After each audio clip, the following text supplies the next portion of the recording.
Channel 4, Seattle.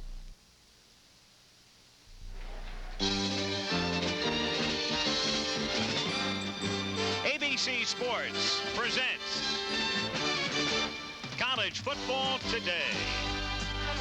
From Stanford Stadium in Palo Alto, California, the Huskies of Washington against the Cardinals of Stanford. And this ABC Sports exclusive is brought to you by 7-Up. Crisp and clean refreshing. America's turning 7-Up. And by Black & Decker's Workmate. When you've got a tough job to handle, it's like having an extra pair of hands. Just a beautiful day in Northern California. Big battle in the Pac-10 coming up. There are the standings, the top 7 teams at the moment. You've got USC on top. The Bruins are unbeaten. Arizona State is 2-1, followed by Stanford, Washington, Cal, and Arizona. However, those of you on the coast are certainly aware of the fact that you really have a Pac-5 this year. USC, academically ineligible for the conference championship. UCLA, same story. And that's also the case with Arizona State. Those 3 can't go to Pasadena. So there you have the 4 teams right now that are 1-1. And in essence, what we have here today is perhaps a battle to determine who will represent the Pac-10 in the Rose Bowl on January the 1st. Hello again, everybody. I'm Al Michaels, and this should be a most interesting game. It seems every time Stanford plays, it's a very unusual type of game, and certainly one that features a lot of offense. The key story, of course, in the Pac-10 this year is the fact that 5 teams are academically ineligible. And only the most vociferous partisan would deny the fact that the 2 best teams in the conference are USC and UCLA. USC is ranked 2nd in the country. UCLA is 4th. But Stanford is in the top 20. They're ranked number 16. Washington could very well move into the top 20 with a victory here today. So this is a big one as Paul Wiggins' Cardinals take on Don James' Washington Huskies. In just a moment, we'll be back with a preview look at the Huskies, and we'll check out scores of other games. You can feel us coming now, a fresh look on the scene, with a whole new style of living, light and crisp and clean. That's why now we say the age of 7-Up is here, because we love that crisp, refreshing taste, so light and crystal clear. Moving up, looking up. Hey, Dave Parker's turning 7-Up. America is turning 7-Up, reaching up, feeling up. Mike Schmidt's turning 7-Up. America is turning 7-Up. Introducing the revolutionary twin action shaving system, engineered to outperform twin blades. The new Norelco Rotatract razor. Inside 3 floating heads, Rotatract works like twin blades without a nick or cut to grip hair, raise it up, then razor it off hundreds of times a second. For a shave no blade can beat. The new twin action Norelco Rotatract razor, cord and rechargeable. Twin blade closeness, but no gotcha. Game 4 in the World Series just over. About a minute ago, the Kansas City Royals now even 2 games apiece. Win today 5-3. Willie Aikens hits 2 home runs. Dennis Leonard started. Dan Quisenberry comes in to get the save. So the Royals and the Phillies are even through 4. Now turning our attention to football. Update some of the scores involving teams in the top 10 for you. Second quarter at Knoxville. Top-ranked Alabama leads Tennessee 3-0. Second-ranked USC taking on Oregon and Eugene. That game to begin very shortly. We, of course, will keep you abreast throughout the day from here. Third-ranked Texas, fourth-ranked UCLA are idle. Notre Dame, number 5, leading Army by 14 in the third quarter. Sixth-ranked Georgia, easy time of it, shutting Vanderbilt out, 41-0. Number 8, North Carolina, staying unbeaten. Tar Heels are now 6-0, beat State 28-8. The 9th-ranked team, Ohio State, beating Indiana today. The Buckeyes over the Hoosiers by 10. And 10th-ranked Nebraska in the third quarter, leading Oklahoma State in a big gate clash. The score there is 28-7.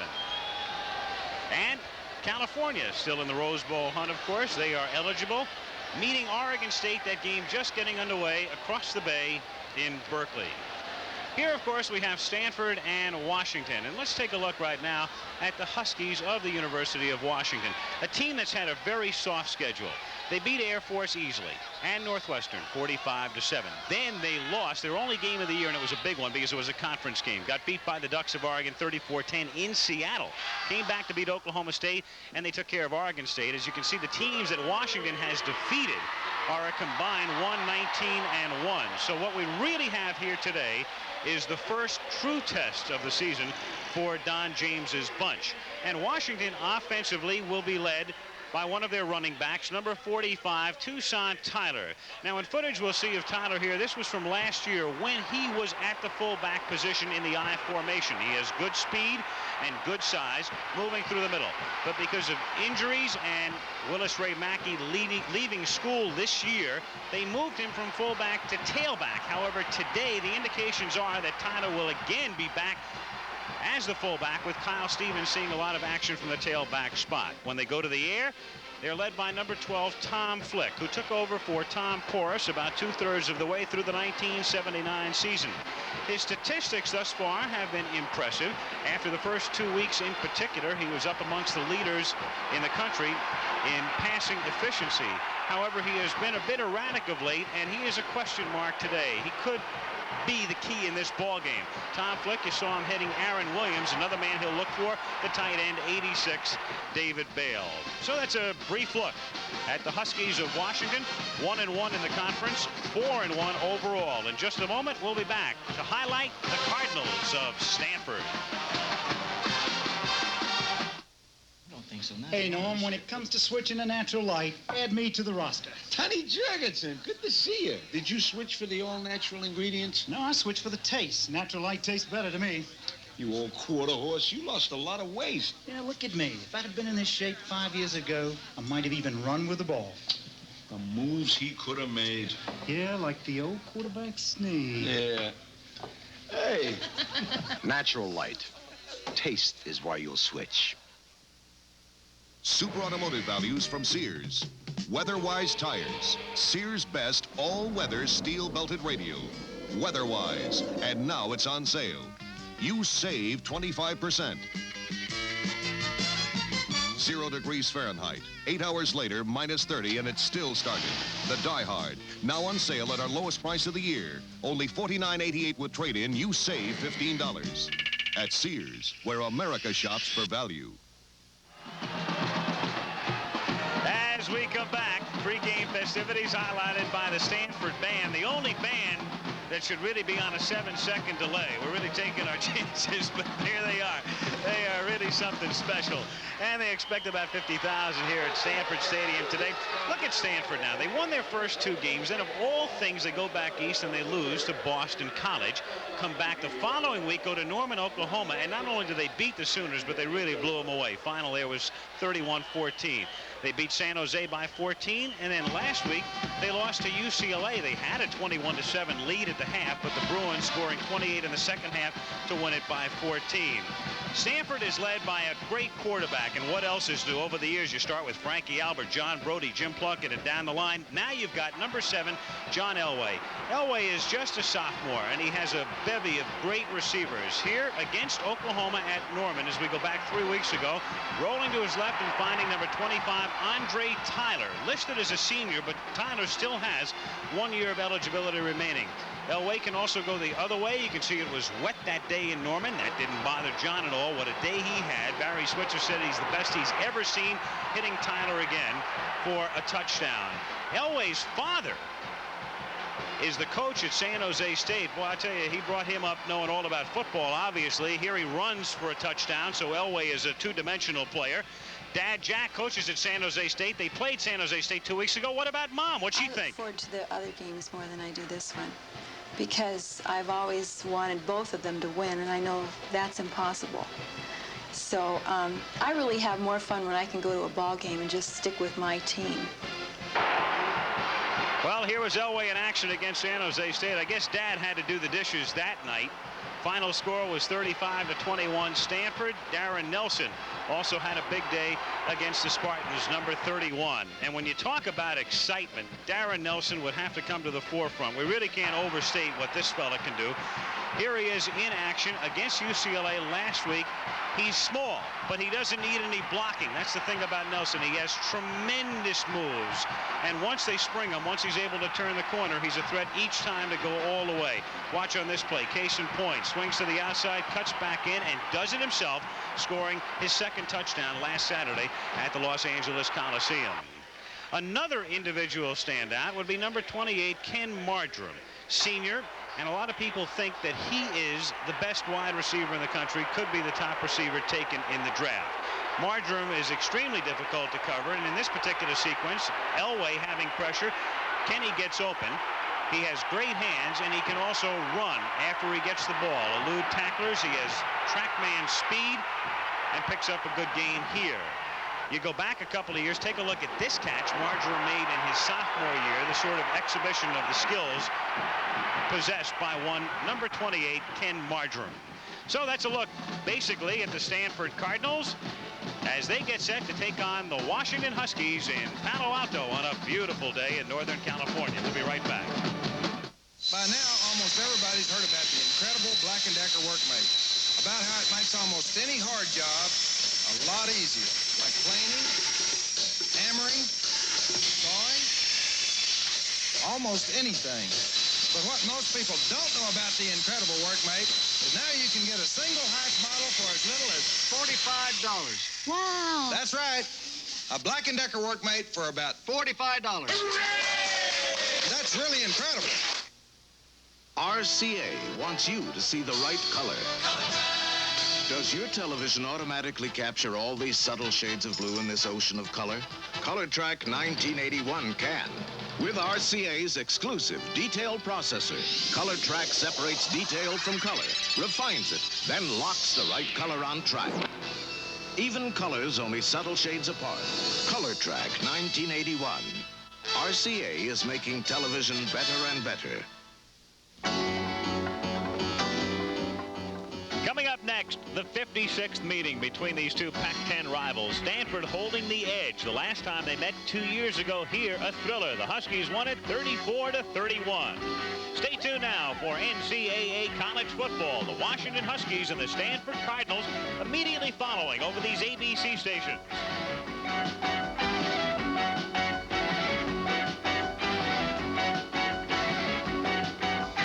On those amazing animals. See a man wrestle a full-grown tiger. Experience a ranger's fear when he tries to save an angry elephant's baby. Then, hello, Fanny. The funny girl you fell in love with in the love story you'll never forget. James Caan, Omar Sharif, and Barbara Streisand as Funny Lady. My first impression of Ronald Reagan as governor was that he lacks compassion for the poor. I don't think he goes along for the working man or the let's say the old-timers. What he did with the mental hospitals is a crime. He sent them back to their family, let their families take care of them. Well, sometimes families are not able. Carter has shown that he's trying for the people. Carter has some compassion for the people, and he wants to try to make this country a better place to live in. President Carter, without even a hesitation.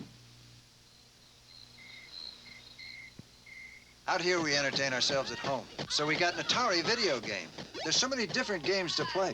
We especially like Space Invaders, zapping those little devils from outer space. It's fun, but personally, I think the whole idea of creatures from outer space is a little far-fetched.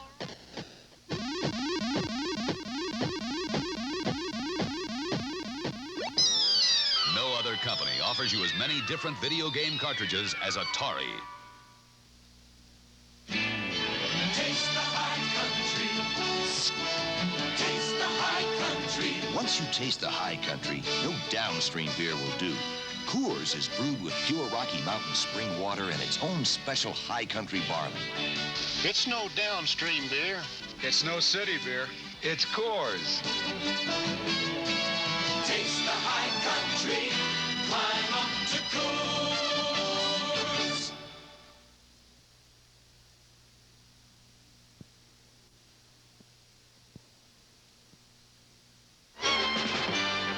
ABC Sports presents NCAA College Football.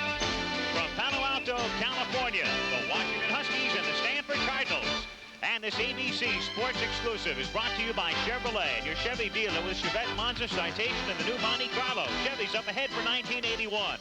By 7-Up, the drink people are turning to because it fits their new active kind of life. The crisp, clean taste of 7-Up, America's turning 7-Up.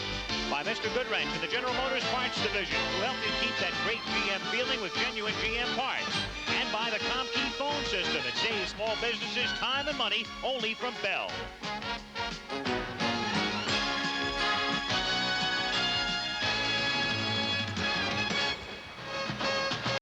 Look around Stanford Stadium, Palo Alto. Temperature around 70 degrees. Beautiful day, bright clear skies. Washington against Stanford, a game that could very well determine the Pac-10 representative in the Rose Bowl, Pasadena, New Year's Day. Welcome back. Al Michaels along with Frank Broyles. And Frank, of course, in our pregame show, we highlighted a lot of the offensive standouts for both teams. This game, though, might it not be determined by some suspect defenses? Well, it surely can be, because both of them have some defensive problems and are trying to correct them going into this ball game. To start with, Washington has a very inexperienced secondary. 3 sophomores and a senior who's playing for the first time. And they've been working all week trying to figure out ways to cover the passes and defend against Nelson's runs and put some pressure on the passer, but that's just impossible. So what they're going to do is take first things first and defend with 7 people and try to get 4-man rush and put some pressure on Elway. In retrospect, Stanford has a very different problem. They've got to stop the rushing. They didn't do it against UCLA. They didn't do it against Boston College, and they lost both ball games. So they're going to use the numbers principle, too. They're coming in with 7- and 8-man lines, trying to put pressure on them, and even though they're vulnerable to the pass, they feel like they must do it.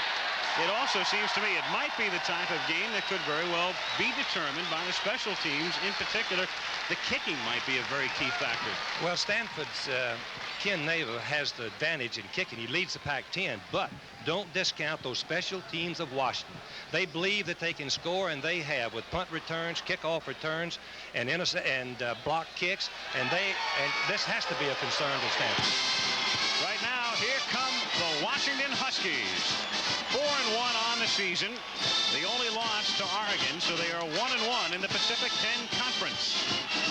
Don James, the dean of the Pac-10 coaches, 6 years with the Huskies, came to Seattle from Kent State, and he's had enormous success. Led him to a Rose Bowl victory over Michigan a couple of years ago. Don James and the Washington Huskies. The first time this season, by the way, they have played on a natural surface. And now the crowd begins to respond as they sense the arrival of the Cardinals of Stanford. Win or lose, a team that puts on a terrific show.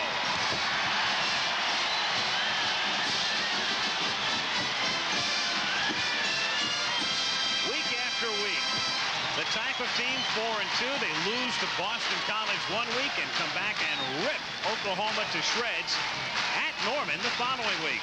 4-2 overall, 1-1 in the conference. The Huskies and the Cards coming up from Palo Alto. Back in a moment. You can feel us coming now, a fresh look on the scene, with a whole new style of living, light and crisp and clean. That's why now we say the age of 7-Up is here, because we love that crisp, refreshing taste, so light and crystal clear. Moving up, looking up. Hey, Dave Parker's turning 7-Up. America is turning 7-Up. Reaching up, feeling up. Mike Schmidt's turning 7-Up. America is turning 7-Up. My alternator light won't go out. Uh-oh. What do you think it is, Mr. Goodwrench? Well, let's take a look. Mr. Goodwrench has the right GM equipment available to work on your General Motors car. Thousands of dollars worth. But he also knows the value of a well-placed thumb. What's the problem? Just a stretched belt. I can replace it while you wait. All right! Keep that great GM feeling. Where Mr. Goodwrench works. With genuine GM parts. It's coming. It's taking over in offices coast to coast. It's the paper blob. It's packed with important papers that should move out of your office fast, but can't get loose. This is a job for Federal Express. For as little as $20, we'll pick up your important papers and deliver them clear across the country overnight, so you'll never have to worry about the paper blob again. Federal Express, when it absolutely positively has to be there overnight. The Stanford Cardinals winning the toss, and they will receive. The wind is really not much of a factor today. The Cardinals will be going into a very light breeze, perhaps 5 miles an hour here in the first quarter. Gorgeous day. Good crowd to look on. Stanford Stadium, capacity about 85,000, and they expect between 50 and 60 this afternoon. We'll look at the flag. On a gorgeous day, temperature near 70 degrees. Washington to kick off. Chuck Nelson will kick it away from the 40-yard line, and dropping back deep for the Cardinals of Stanford, a team capable of breaking one on the returns, as is, of course, Washington. Frank Broyles chronicling that. Vinny White back deep for the Cardinals. So Stanford and Washington in a game that could very well determine who you'll see representing the Pac-10 on New Year's Day in Pasadena. All set, and Nelson puts it in the air as we get underway. White, 5 yards in. He'll come out with it to the 5. White, 10, the 15, the 20, and ridden down at the 28-yard line. The tackle made by Caldwell. Darren Nelson, one running back for Stanford. Jim Brown is the other, the fullback out of Houston. Then you've got the All-American wide receiver, 28, Kenny Marjoram. Andre Tyler could very well be an All-American. John Elway, the quarterback, the sophomore from Northridge, California. First down, Stanford, the ball at the 27-yard line. Stanford will operate from a shotgun formation about 30 to 40% of the time. Not here, however, as they operate out of the I formation, and it's Nelson straight ahead, and Darren picking up a couple of extra yards as he gets to the 33. Brian Holloway is a possible first-round pro draft choice. They think that much of him. They've got Mike Neal at left guard, then John McCauley out of Bonita, the center. Chris Rose, sophomore from New Jersey. Jim Dykstra on the right side, and the tight end is 88, Chris Dressel. Second down, 4. The ball at the 33-yard line. That's Marjoram splitting to the right.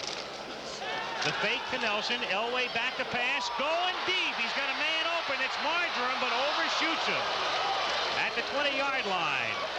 Ken Gardner was covering on the play. Defensively for Washington, up front, Jenkins, Giroux, and then Olsen. The 4 linebackers, Gagliardi, McLean, Driscoll, and Stewart. And the defensive backs, Horton, Gardner, Harvey, and Stapleton. Bill number 11. And they'll have their hands full all day.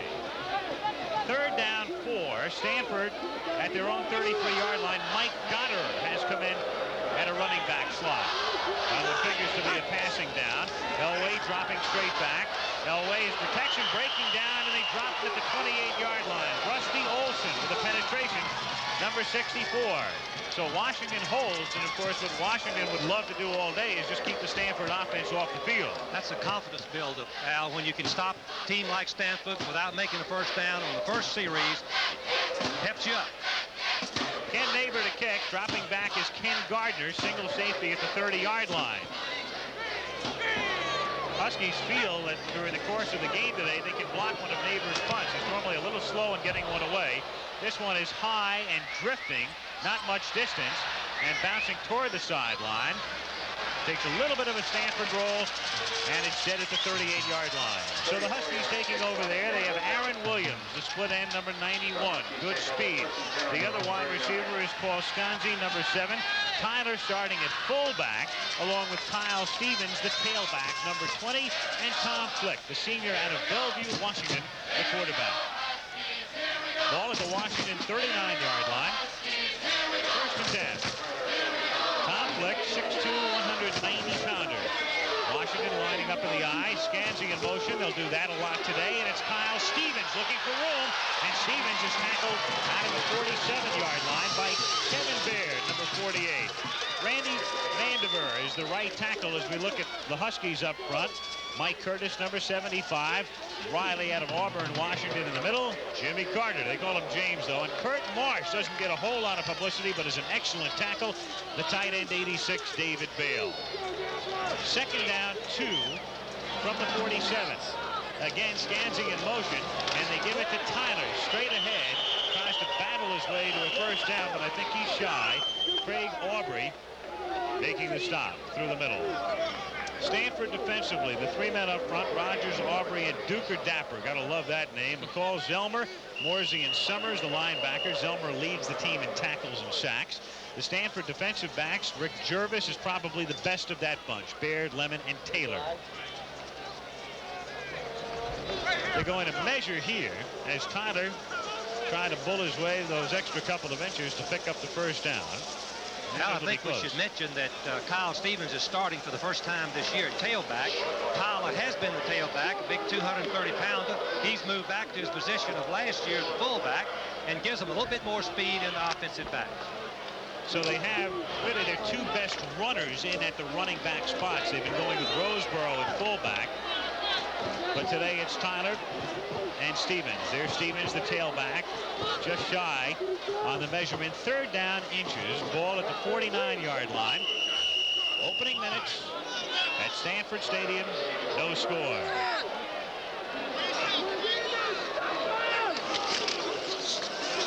Stevens has the first down and into Stanford territory as he gets to the 49-yard line. Milt McCall, whose dad, of course, was Bill McCall, an All-American here, now a doctor in Southern California, and one of 8 McCalls to have attended or attending presently Stanford University.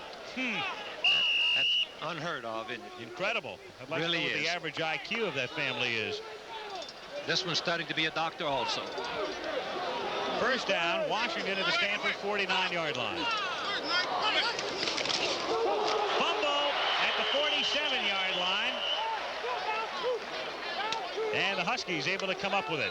They're very fortunate to come up with it because the quarterback didn't recover it. Flick fumbled a snap from center, and the ball bounced forward, and 9 out of 10 times the defense will recover it.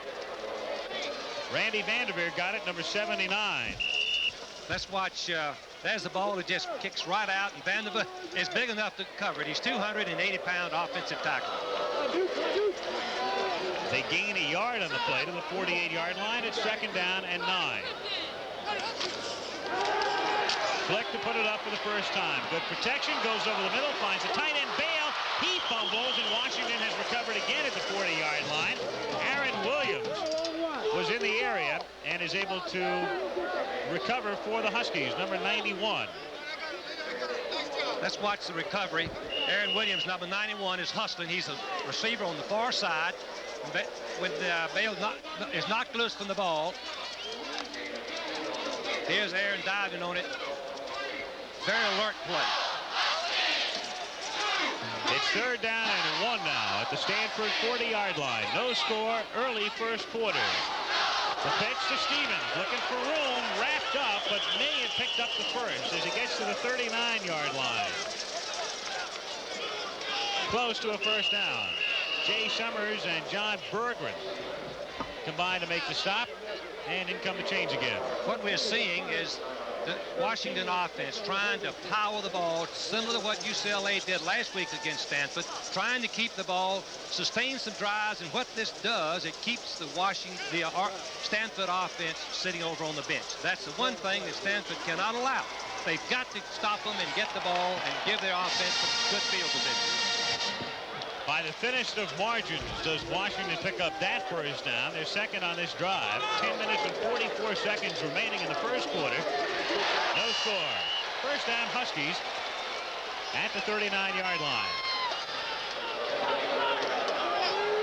Tyler and Stevens, the running backs. Toussaint Tyler, big hole inside the 30 to the 26-yard line. If Stanford is really suspect defensively in any one area, Frank, it would be right through that middle. No question about it, and this is their big concern. Holloway and Neal over on the left side of the screen. You can see the movement. They have muscle, but they got movement, and Tyler found an opening and broke into the secondary for the 3rd first down of this series. Huskies 1st and 10 at the Cardinal 26-yard line. Stevens, this time they bunch him up in the middle. Zelmer, among others, number 52, in on the tackle, and we've got a penalty marker. Yes, we've got a penalty dropped by the umpire in an area that usually means holding, and the Washington team is moving back. So the first flag of the day. They discussed the options here with Zelmer, because on the play there was no gain. It's routine, believe me, it better be. You know, the one thing you try to avoid when you get your offense in scoring territory, 4-down territory, don't get a penalty. Don't stop yourself. That's the one thing coaches worry about, is a team that gets down in that area and then stops themselves and loses and misses scoring opportunities. Back to the 41-yard line. 1st down and 25. Williams and Scanzi, the wide receivers, lining up in the eye with Stevens, the tailback. The fake, and then going deep, and touchdown! What a catch by Aaron Williams. Aaron Williams got by Steve Lemon, number 30, the freshman defensive back, and a great catch, 41 yards. After the penalty, it gets them back to the 41-yard line. Well, when you have long yardage, normally the secondary will stay back. And they were back, but Aaron Williams was able to use his incredible speed. He runs right by number 30, Lemon, who is a freshman, and he makes a sensational catch. The ball was dropped right on target. Tim Cowan to hold for Chuck Nelson, attempting the point after. He's converted 16 of 17, and you can make that 17 of 18. So we played 5 minutes and 21 seconds at Stanford Stadium, and the Washington Huskies draw first blood. Washington 7, Stanford nothing.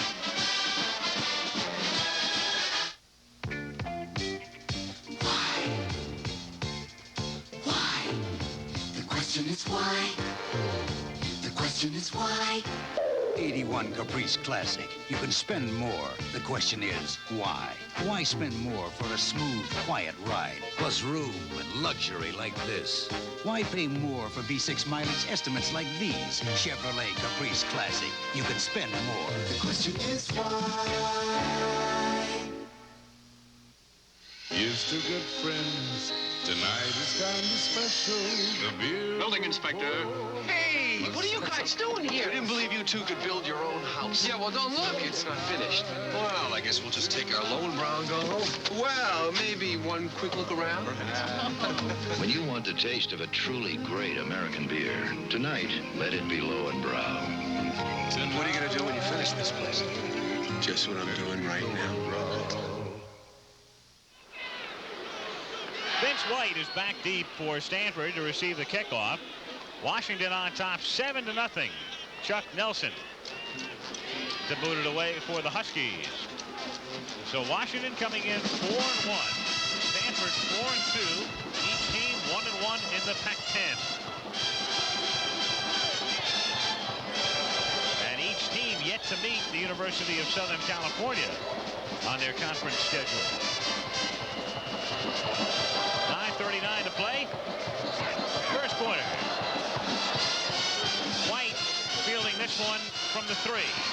10, 15, and out to the 18-yard line. Have another look now at the touchdown. Let's watch the concentration. Watch it. Williams' eyes. That's the key to a great receiver. He followed the ball all the way into his arm and made a sensational catch. Now look at a happy quarterback. Tom Flick is... You can see what it takes to be a happy quarterback. A deep pass on the first series. I don't blame him. It's a great throw. Stanford now 1st and 10 from the 19-yard line. Elway bootlegging. He can run, but he throws this time, and Tyler can't make the play. The pass overthrown a bit. Andre got a hand on it, and that's all. 2nd down and 10. As we look at John Elway, you know, Frank, it's interesting because we mentioned earlier you've got Frankie Albert going to Stanford, John Brody, Jim Plunkett, Don Bunce. Guy Benjamin, Steve Dills, Turk Schonert, a recent vintage, and they say Elway may be the best of all. Everybody that I've talked to says before he graduates that he'll end up the best Stanford quarterback of all time. That's quite a record. Second down and 10. Draw to Nelson. Darren makes his own hole and gets out to the 28-yard line. Scott Garnett, freshman, number 92, making the tackle. When from behind the defense, you watch the hole open up for the draw play. The defensive linemen cannot worry about the draw play. They've got to rush the pass to first and then try to do the best they can. But the move right there by Darren Nelson is an indication of what a great runner that he is. Darren Nelson, they list him at 5'9", 177. When a man is listed at that height and weight, that's on a best case basis. If anything, he's a little smaller. Elway sneaks for the first down. Takes it out to the 30-yard line. So the Cardinals have their initial first down of the game with 8:47 remaining in the first quarter, and Washington leading 7-0. Now, when you play a team like Washington, like Stanford, you have to take your defense and with those four front men say, hey, man, we can't worry about the screen and pass and the draw. You've got to rush the pass, and we're the linebackers will take care of the screen and the draw. On first down from the 30, they send Tyler and Marjoram to the same side. Ken in the slot to the left, and they pitch it to Nelson going to the right. Darren cutting back and out to the 35-yard line. What we did over the past week, we ran John Elway's stats into the NFL passing efficiency computer. Here's the way he would stack up with his numbers this year were he in the NFL. Of course, this isn't to say that he's better than Bradshaw in sight, but it's interesting that in the NFL passing efficiency ratings, that is where John would rank right now. They put a lot of emphasis in that, on those figures, on pass interceptions and yardage per completion. On 2nd and 5, they give it to Nelson, and they bunch him up this time at the line of scrimmage. Rusty Olson, number 64, out of Spokane, Washington, making the tackle. Olson is their best pass rusher.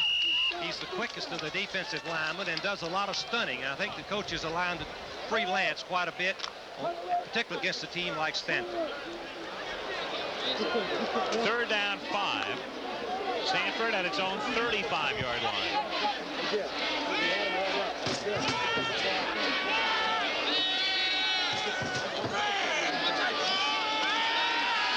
Straight drop. Elway pressured, rolling, looking across the field. Now he's going to keep it, and Elway has the first down. Marvelous move as he gets to the 42-yard line. We saw for the first time in this ball game why everybody says that he's such a great player. From behind the defense, watch what takes place.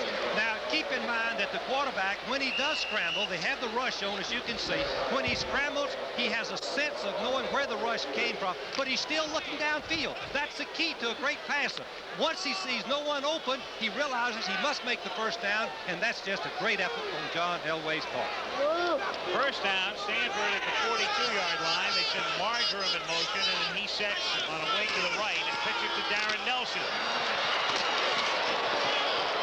Out to the 43-yard line. Jerry McLean makes the tackle. Frank mentioning they think Elway may be the best of all. That's something you'll hear a lot, and you tend to discount it when people say, well, this guy's going to be the best. The thing about Elway, though, Frank, is that we're hearing it from a lot of people, not just one or two who might want to hype him up a little bit, but over and over now around the country. Barry Switzer was quoted as saying that his performance against Oklahoma was the best quarterback play he had seen in all of his coaching career. Now, that says a lot. That covers a lot of ground. Elway's going to take a timeout here as he looks over the defense on an upcoming 2nd and 9 from the 43-yard line. So timeout Stanford, 6:05 remaining in the first quarter at Stanford Stadium. Washington 7 and Stanford nothing. We'll be right back. Just say hello to a brand new world. It's just outside your door. Now that Pan Am and National are one, you can fly Pan Am to 25 great U.S. cities like Washington, D.C., Las Vegas, and New Orleans, and get the kind of international service that's made us famous. Say hello to Pan Am. Say hello to a brand new world. Say hello to Pan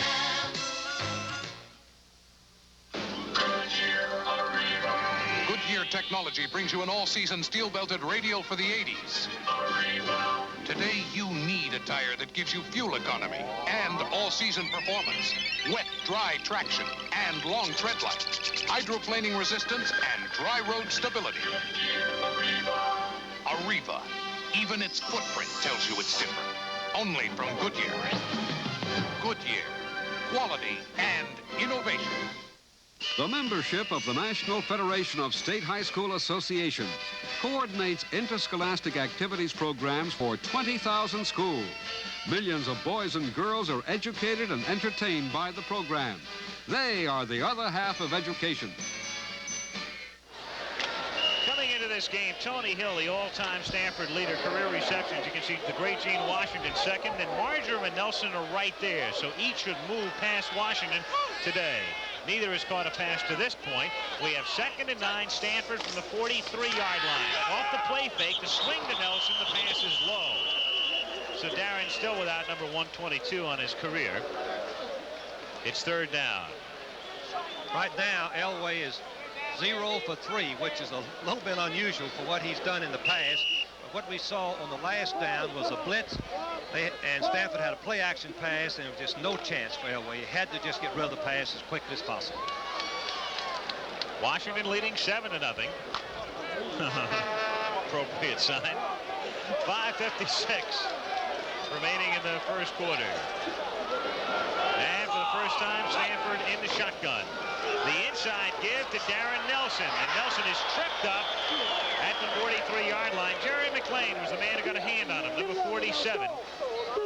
And Stanford forced to kick it away. A little bit of a surprise play to run the ball on 3rd and 10 with a player like Elway and receivers that they have. I guess that they're setting up against the rush of Washington. Ken Neighbor to kick. Ken Gardner, single safety for Washington.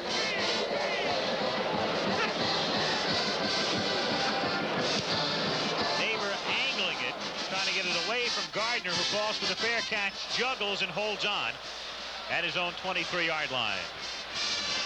So first down there as the Huskies take over after a 33-yard kick. Coming up, ABC's Monday Night Football from Three River Stadium in Pittsburgh at 6 o'clock Pacific time on Monday. The Oakland Raiders, coming off their victory last week against the Chargers, taking on the world champion Steelers. Should be a good one. Monday Night Football at 6 o'clock Pacific time. Jim Plunkett, of course, now the Oakland quarterback with Pastorini out for the season. On first down, it's Kyle Stevens out to the 28-yard line for a gain of 5. That is Washington's favorite play, the pitch sweep. And what I'd like to point out right now, because we're going to be seeing it in the ball game, that is an excellent gain, 5 or 6 yards, because the ball carrier is taught to turn up the field and make 5 or 6 yards if he can. Don't worry about the big plays, Al. The big plays just happen. You don't plan the big play in coaching. They just happen sometime during the ball game. 2nd down and 5. Tom Flick, the quarterback. Tyler and Stevens, the running back. Stevens is in motion. The give is to Tyler. Moving to the outside. The 30, the 35, and out to the 39-yard line. Stopped by Dave Morsey, number 50, the linebacker. James Carter, the offensive guard for Washington, makes a great block on this particular draw play. On Zellman, number 52, you can see him. That's what we call a knockdown on a linebacker, and that frees 45 Tyler to go into the secondary for another first down. Tucson Tyler averaging 8 yards a carry today, 24 yards on 3 carries. And a first down for Washington at the 39-yard line. Flick under pressure, avoids it, then throws complete to Allen out at the 45-yard line into Stanford territory. Goes Anthony to the 49 of the Cardinals, bumped out of bounds there by Steve Lemon. That was the first time that Washington has used their trips formation. They put 3 flankers to the right, and Flick avoids the pressure. A good quarterback that can scramble when he gets a little pressure, makes the big play, turns a disastrous play into success, and Allen is very open on the sideline. Flick, in contrast to Elway, is 3 out of 3 now to 61 yards. And on first down, They go over the left side and through the middle, and Willie Roseborough, big, bulky running back, who was a tight end initially, stopped by Duker Dapper, number 74. Gain of 4 for Roseborough, and it's 2nd down and 6. 3 minutes and 36 seconds remaining, first quarter. Washington with the ball and the lead. It's 7-0 Huskies. 2nd and 6. Off the fake to the 31-yard line, and he's inbounds for a first down. Ron Blackett, number 17. Mike Taylor, number 16, and Steve Lemon, 30, covering. What makes this play successful is the selling of the fake of the backs of the run play action. Then Flick rolls right out, and Blackett is wide open right on the boundary. Watch him catch the ball, keep his feet in bounds for a legal catch. So Washington moving steadily, methodically, and very successfully. First down at the 31-yard line as Allen goes in motion, and they pitch it to Kyle Stevens. He cuts inside off the block by Tyler, then to the outside and gets to the 28-yard line. Steve Lemon catching up with him there. That's what we're talking about. You run for the 4 or 5 yards, and occasionally the big one just happens, and Stevens came within one man, I think, of scoring. Paul Wiggett, head coach at Stanford. Paul, of course, was a great All-American here, a great pro with the Cleveland Browns, a tackle there. Then prior coaching stints with the 49ers and the Saints as an assistant, and with the Kansas City Chiefs as their head coach. 2nd down and 7 at the 28-yard line. Good protection. Flick, who's been perfect, throwing this one out of bounds, however. Anthony Allen stepping across the line. And that's Flick's first incompletion. He's now 4 out of 5 for 75 yards. And coming into this ball game, Flick had somewhat lost his confidence. Al, talking to Don James, he had been off target in the last game or two and was beginning to put pressure on himself. And so this start is exactly what the Washington team needed. Well, this game really a big one, obviously, for Washington. They'll really find out what sort of a team they have in light of the easy schedule to this point. And so far, so good. They look sharp. 3rd and 7 from the 28-yard line. Flick going over the middle, complete for a touchdown. Aaron Williams.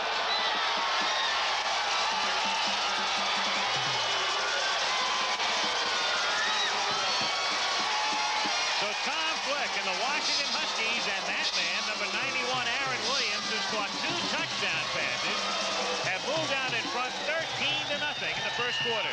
We'll watch it again from the back. Watch Flick's arm action and throwing and following through, and the ball is right on target to the post route. Williams is open for the touchdown. He's beaten Baird on the play. Chuck Nelson to kick, Cowan holding, and it is blocked.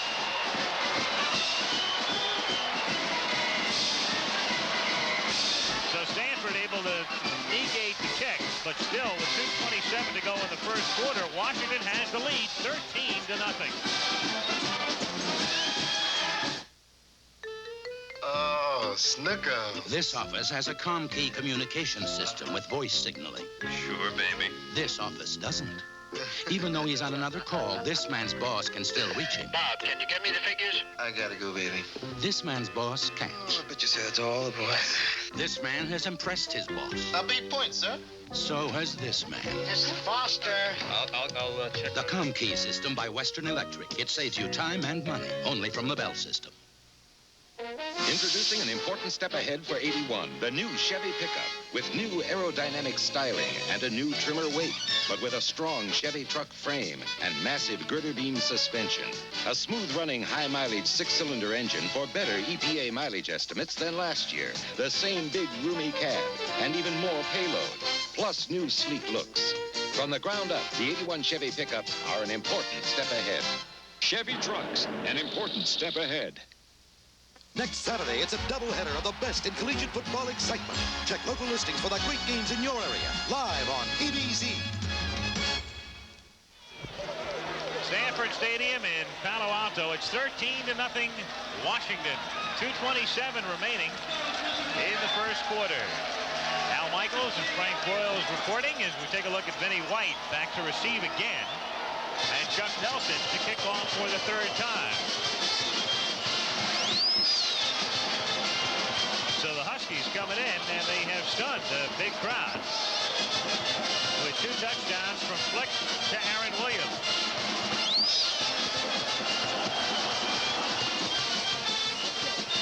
Toward the corner, and out of bounds it goes, so they'll do it over. This time from the 35-yard line. Let's have another look now at Flick's reaction after the last touchdown pass. Well, let's study him a little bit.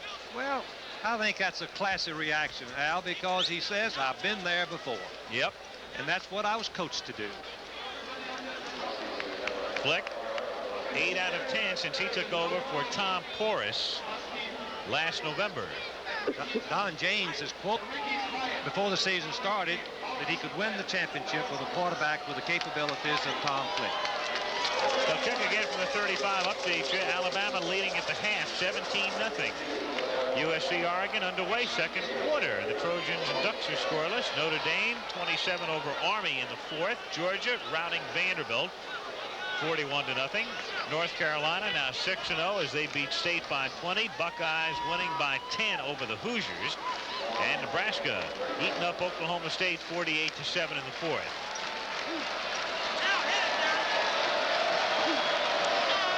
White standing at the goal line. Sun-baked crowd today. And Nelson's check. Bouncing at the 15 and then fielded at the 10-yard line to the 20 and out to the 30-yard line. Lamont Atkins, number 41. First down there for Stanford. Update some other scores for you. Panthers, after the loss last week to Florida State, beat West Virginia by 28. That game figured to be closer. Big win for Jackie Sherrill's gang.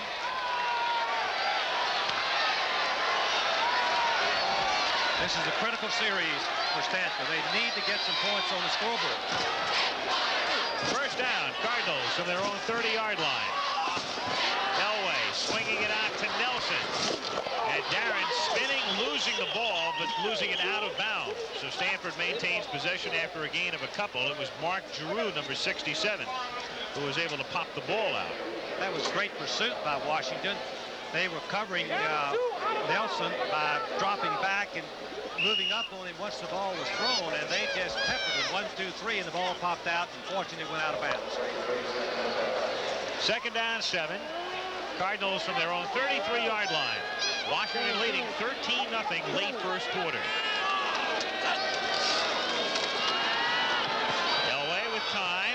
Throws a bullet to Tyler to midfield. First down. The 49-yard line. Ray Horton made the tackle. Andre Tyler is a man who, if it were not for Marjoram, would be getting a lot more publicity, and you'd heard of him by now if you haven't already. But his emergence as a star makes it double tough for the defense because it cannot double cover both sides. But that particular pass was right on target. Tyler had curled in and found the opening, which he's very good at. Ball just into Washington territory. There's Marjoram and Tyler setting up to the left side. First down, Stanford. Darren Nelson to the 40, to the outside, to the 30, to the 27-yard line.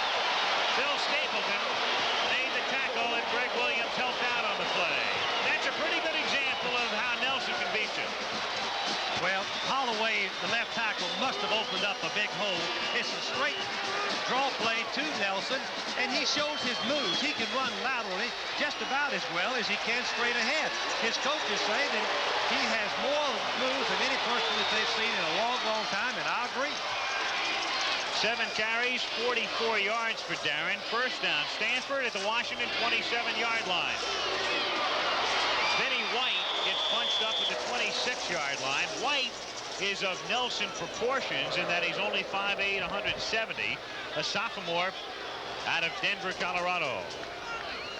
He actually played most of the tailback position last year when Nelson had to be redshirted.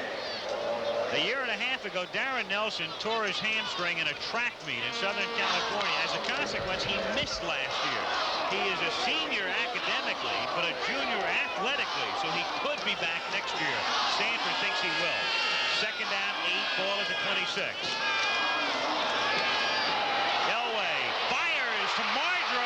dislodge it, and it's ruled incomplete. Derek Harvey really gave him a shot. Elway throwing a ball without any lock. I mean, it is right down the line like a string. Well, Margarine is running the post route, and his coaches have said that he'll go anywhere for the ball. Watch his concentration right on the ball, but Harvey hits him just at the time the ball gets there. A very legal tackle, knocked it loose. Margarine going to the right now on 3rd down and 8. Stanford at the Washington 26. Elway is 2 out of 6. 20 yards. On a roll. Elway looking, throwing over the middle, complete to the tight end, Chris Dressler at the 12-yard line for the first down.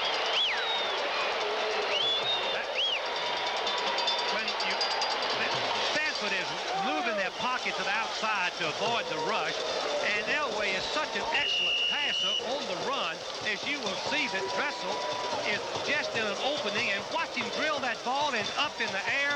Good concentration. Dressel is a polished receiver himself. First down, Stanford at the Washington 11. Washington leading 13-0. Out of the shotgun. And a bad snap. Let's see if Elway can make something out of it. At least he gets to throw it away, and they'll take it back to the 11-yard line. But a flag goes down now at the 28-yard line. I think what happened is that the closest man to the ball was a Stanford lineman, and that might be what the discussion is about. Chris Rose, number 62, is really the only apparent receiver. And there's your call. Chris Rose, of course, an ineligible receiver. That's a tough break. Loss of down and 15 yards.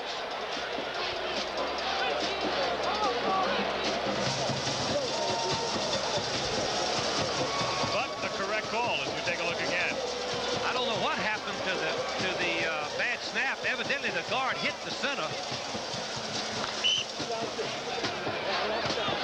Well, he called downing the ball is what he called because of the 15-yard penalty. So now it is 2nd down from the 33-yard line. They have to move it to the 1 for a first down. Elway out of the gun. Looking for Marjoram, who goes high in the air at the 15-yard line.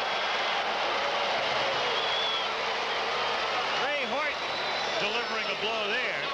So they're zeroing in on Kenny, but this time he holds on. Well, a great receiver expects to get hit, and when he's up in the air, the one thing he's concentrating on is hold on the ball. He knows he's going to get hit. Watch him go up and tuck the ball away. Pull it in and expect to get hit and protect the ball. That's why he's such a great receiver. Meanwhile, that play wraps up the first quarter. So 15 minutes gone at Stanford. The Cardinals marching, but the Huskies lead 13-0. Let us show you the lengths Texaco sometimes has to drill to find more energy. This is New York's World Trade Center. Imagine drilling the length of 15 World Trade Centers. 15 World Trade Centers. That's almost 4 miles. Well, that's how deep Texaco has to drill. 4 miles down at $1 million a mile to find more energy for you here in America. Texaco, working to keep your trust. Hey, where's my kid? Celotex salutes the builders of America for using 400 million Sol Seal roofing shingles last year. Celotex salutes the architects of America for using 30 million dimensional shake asphalt shingles. Celotex salutes the roofers of America for using new Celotex glass fiber shingles in untold numbers. Because without their dedication and Celotex, America would be very wet. You know, choosing business insurance can get you in over your head. So Fireman's Fund suggests someone to help you stay afloat. It's someone who represents several companies, who's free to pick the one with the most for your insurance dollar. Someone with this sign, your independent insurance agent. Take it from Fireman's Fund. Look for an independent agent, and you'll never be sunk. In the yellow pages, Fireman's Fund Insurance Companies. Paul Wiggin, the head coach at Stanford, looking on as his troops try to narrow the deficit. 13-0 Washington as we start the second quarter. Al Michaels and Frank Broyles with you from Stanford Stadium. Third down, 14. Stanford from the 15-yard line as Elway rolls to his left. Sets up, goes across the field, and throws it down to the 3-yard line to Kenny Marjoram. They're still shy of the first down. Derek Harvey providing the coverage here. Marjoram is going to go across the field. But what is the key to the play? As he starts back to the inside, he finds an open spot and comes back. Watch him come back to the passer. That is the key. Work back away from the defense. Of course, Elway was right on target. What a play. They spotted at the 2-yard line. They want to measure now. Stanford will have to take a look here. Upcoming is a 4th down. You trail by 13. They'll be short, but Paul wants to see by how much, and you can see there. Now Paul Wiggins got to decide, do you go for 3, the chip shot, the automatic, or with your offense, do you go for 7? He's going for 7. I think that's a wise decision. When you've got those offensive weapons, and you talked about Marjoram, Frank, we saw him get loose, find that spot. Elway, the great thing about Elway is he has such mobility, he'll enable his receivers to get open like that. Anytime you concentrate the rush up the middle, he has seemed like he's had a rollout pass called, and it gives him plenty of time to find Marjoram in the open area. Double tight end now, 4th and 1 for the first down and 2 for the touchdown.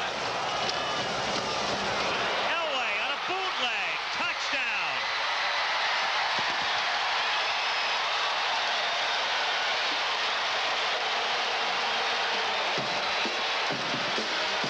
John Elway, same play they scored on in the Oklahoma game.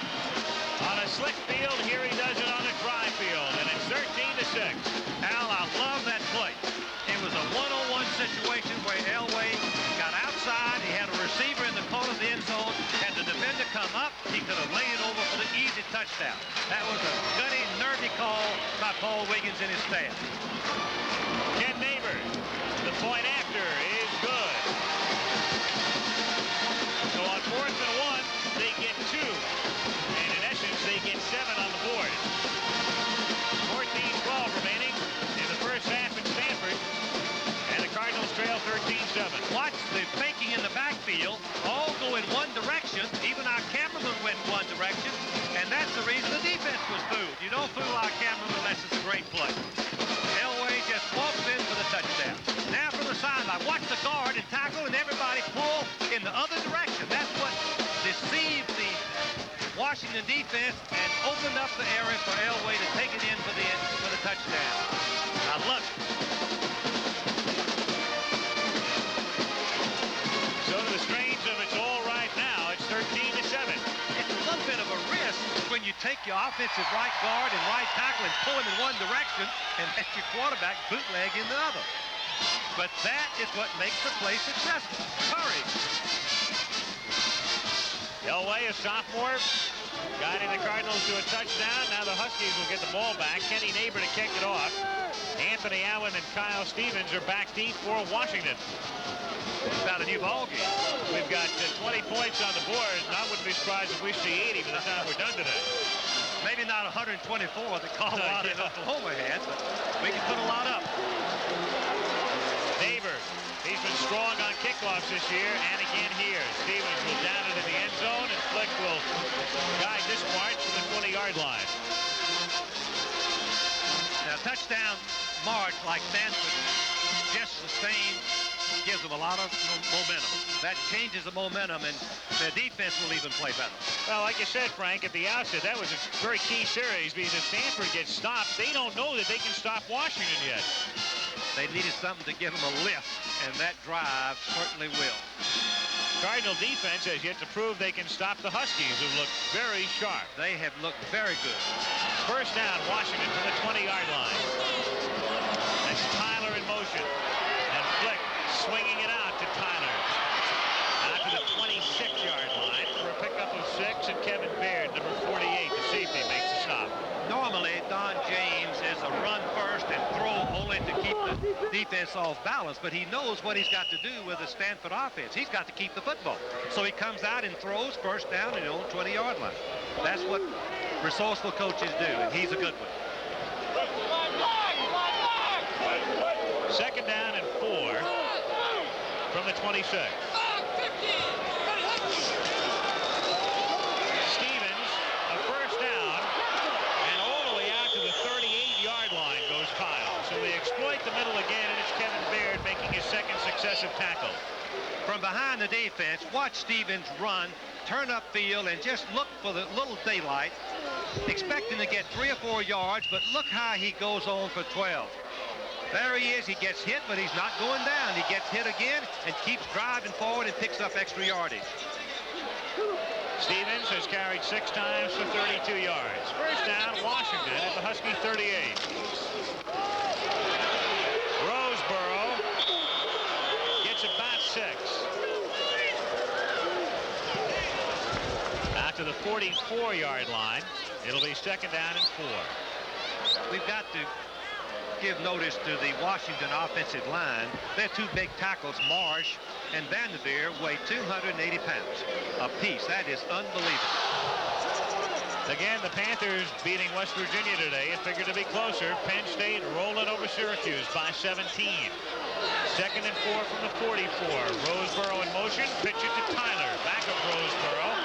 Runs into a gang at the 47 led by Dave Morsey, whose father, Frank, was a former center for the San Francisco 49ers.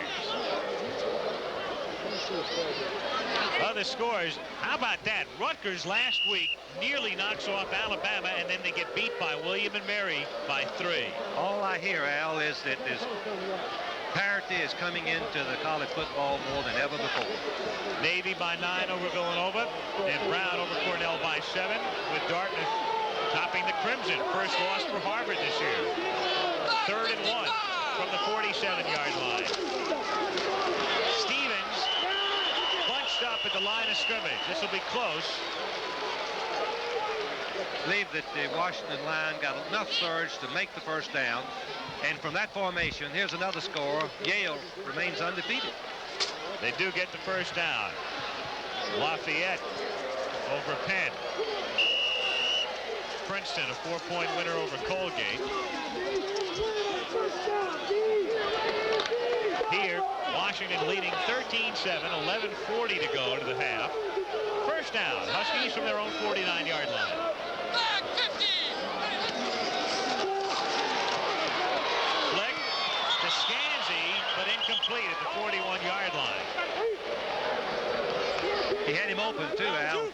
He just made a pitch a little bit low into the outside, and Scanzi could not control it.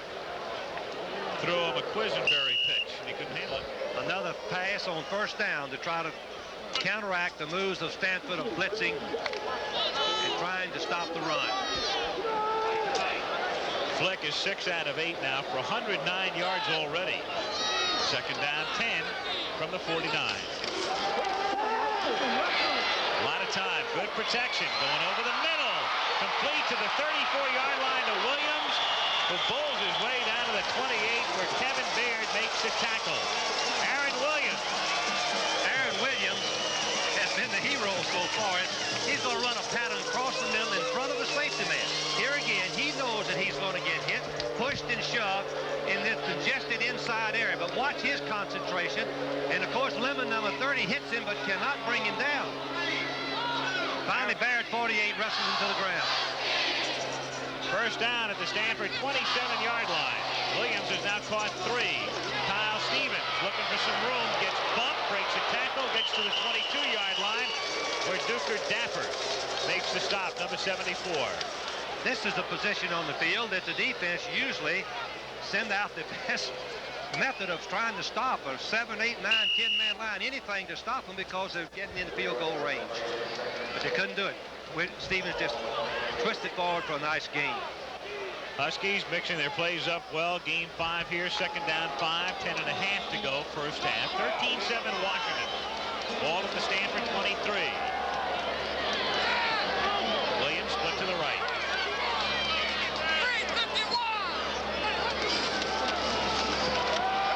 The fake. And for Scanzi. Complete to the 2-yard line. Stanford contending he was out of bounds.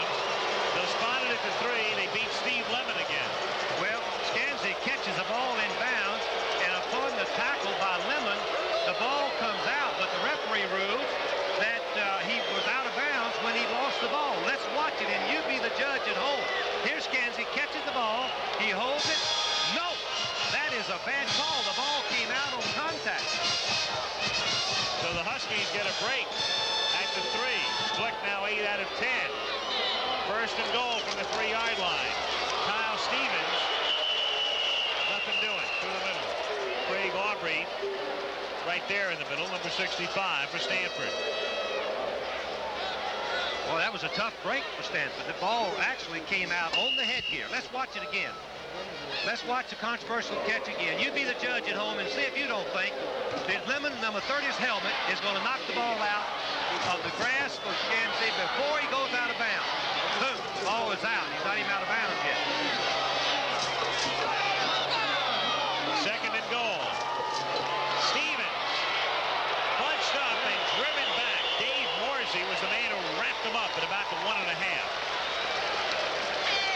I think we would say how that could happen. In my judgment, the official was watching him go out of bounds and never saw the ball come out. Otherwise, he would have been right on top of it and made the correct call.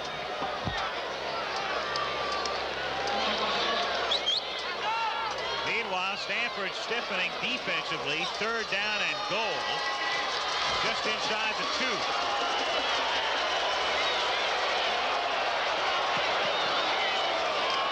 Stevens cutting in. And he is over for the touchdown.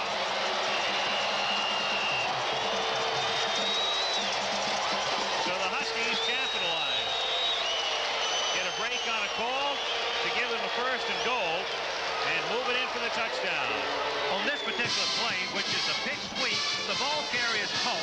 Find a little bit of running room and turn up. Don't let them spring you out. Get your shoulders turned upfield. And Morrison, number 50, hits him, but he couldn't stop Stevens from penetrating the goal line. Touchdown. Now, because they had the extra point deflected before, they're forced into a position here where they're going to go for 2. Try to get back even on 7. Good call. Injured Stanford player is number 48, and that's a man they can ill afford to lose, Kevin Baird, who along with Jervis are really the key guys in the defensive backfield for Stanford. So Baird assisted off. Al, many times we don't get to see the offensive lineman. Let's watch James Carter, 57, Block Selman, number 52. Here's 57. He goes right at his knees with a roll block, gets a knockdown, and it actually allowed Stevens to go in for the touchdown. Huskies leading 19-7, and they go for 2 to try to go ahead by 14.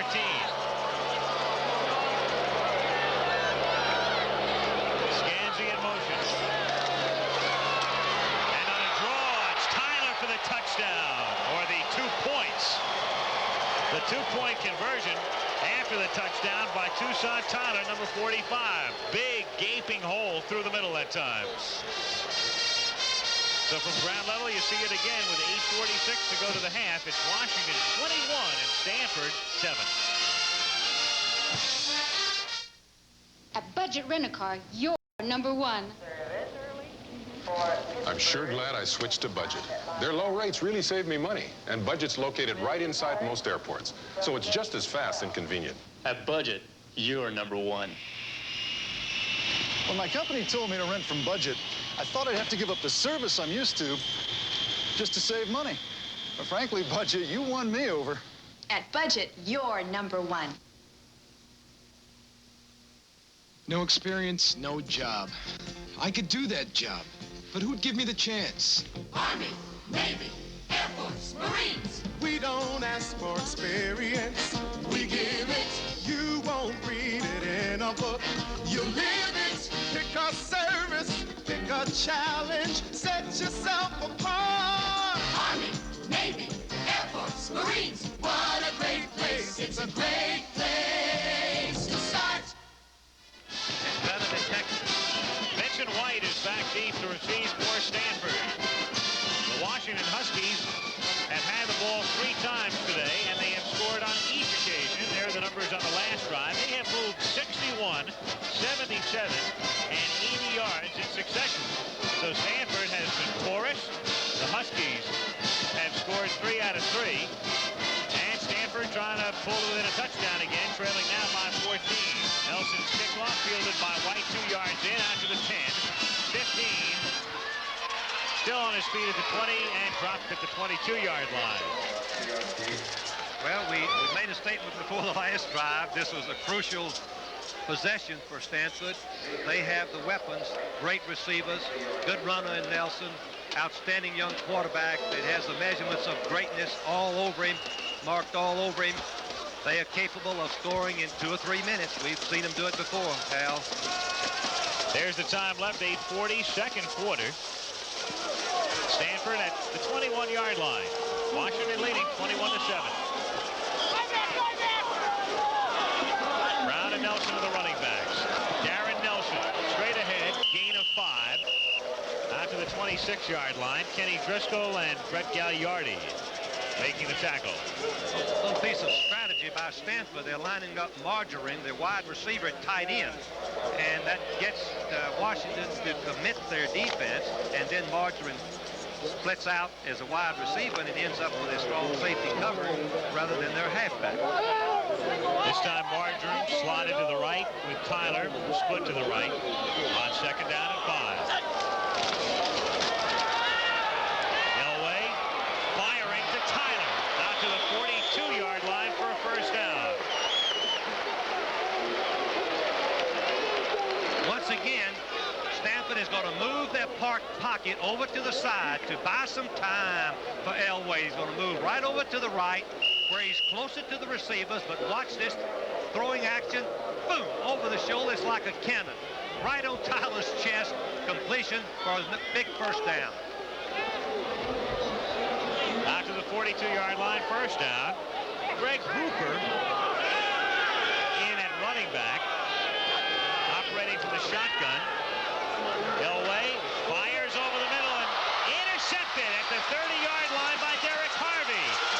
Harvey to the 50, to the Stanford 44-yard line. Jim Dykstra ran him out there. So Elway throwing a bullet through the hands of Marjoram and picked off. That's something that you will not see very often, is Margarine letting the ball go through his hands. It was a fine throw by Elway. You can see him across the middle. Let's watch and see what happens. The ball goes through his hands. He couldn't hold it. Harvey was hustling, coming over, reacting on the throw. As the defensive safety is taught to do, and then he makes a nice run, setting up Washington in good field position. So the Huskies are at the Stanford 44-yard line with 7 minutes and 27 seconds remaining in the first half. And Stanford taking a timeout on defense. It's 21-7 Washington. Chevy Citation. We said it was a whole new kind of compact car, and we proved it. We put Citation to work with its front-wheel drive, room for 5, outstanding storage space, and impressive mileage. And now, as the best-selling front-wheel drive car in America, with Motor Trend's Car of the Year award, 500,000 owners, and 6 billion miles, there's no doubt about it. Chevy Citation. It works. The first electronic football games like these were for only one player. End run. But something was missing. Can I play? Wait your turn. Then along came head-to-head electronic football by Coleco. Now we can play at the same time. I'm offense. I'm defense. With head-to-head, you're really in the game. A power sweep. He fights through for the tackle. You pass. He blitzes. Intercepts. This is real competition. Why settle for a one-player game when you can have it all? Play alone, against the computer, or for real competition, play head-to-head. Why settle for less? Each level of NCAA football has its own competitive excitement and thrills. This includes the 110 Division II and 189 Division III colleges. Join in the colorful traditions at a Division II or III game in your area. Let's take another quick look at the interception. You'll see the cannon-like arm of Elway, and the ball is going right through Margarine's arms. Harvey makes a great interception. That's the first interception in 85 attempts by Elway. So Elway was on a roll, a string of 84 in a row prior to the pick here. Don James has to be a very happy man right now with his team in command and in possession of the ball. 14-point lead, first down from the 44. Flick to put it up, double pump, and throws short and batted away by number 11, Jervis, the defensive back. The pass intended for Anthony Allen, but underthrown. Let's take a quick look at the end of the play, and you'll see the defensive back is taught to be sure and play the ball at its height. Anthony Allen, number 15, is a very good athlete. He's getting a step advantage on Jervis, but Jervis goes up and plays the ball at the apex of his height, of the jump. Washington second down 10 at the Stanford 44.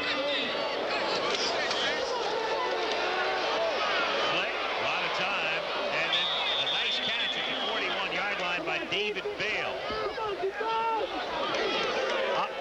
Obviously, Flick was throwing to his secondary receiver. He wanted to go to Scansey in the middle, and you can watch his poise. He'll just stand there, look downfield, look downfield, look downfield. Now he goes to his secondary receiver. Bale, fine catch, but not any opportunity to run after the catch. Third down and 7. 6:46 remaining in the first half.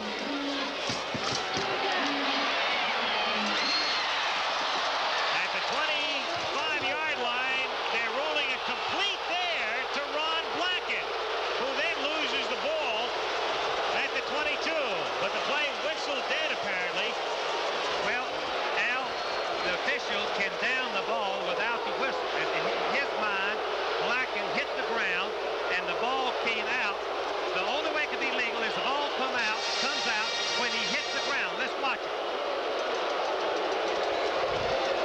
That's a good call. When he was down and the ball was over on his chest, I would say that's a good call. At the 25 now, it's a first down for the Huskies. Flick is 10 out of 13. That's Allen in motion. Kyle Stevens. To the 21-yard line.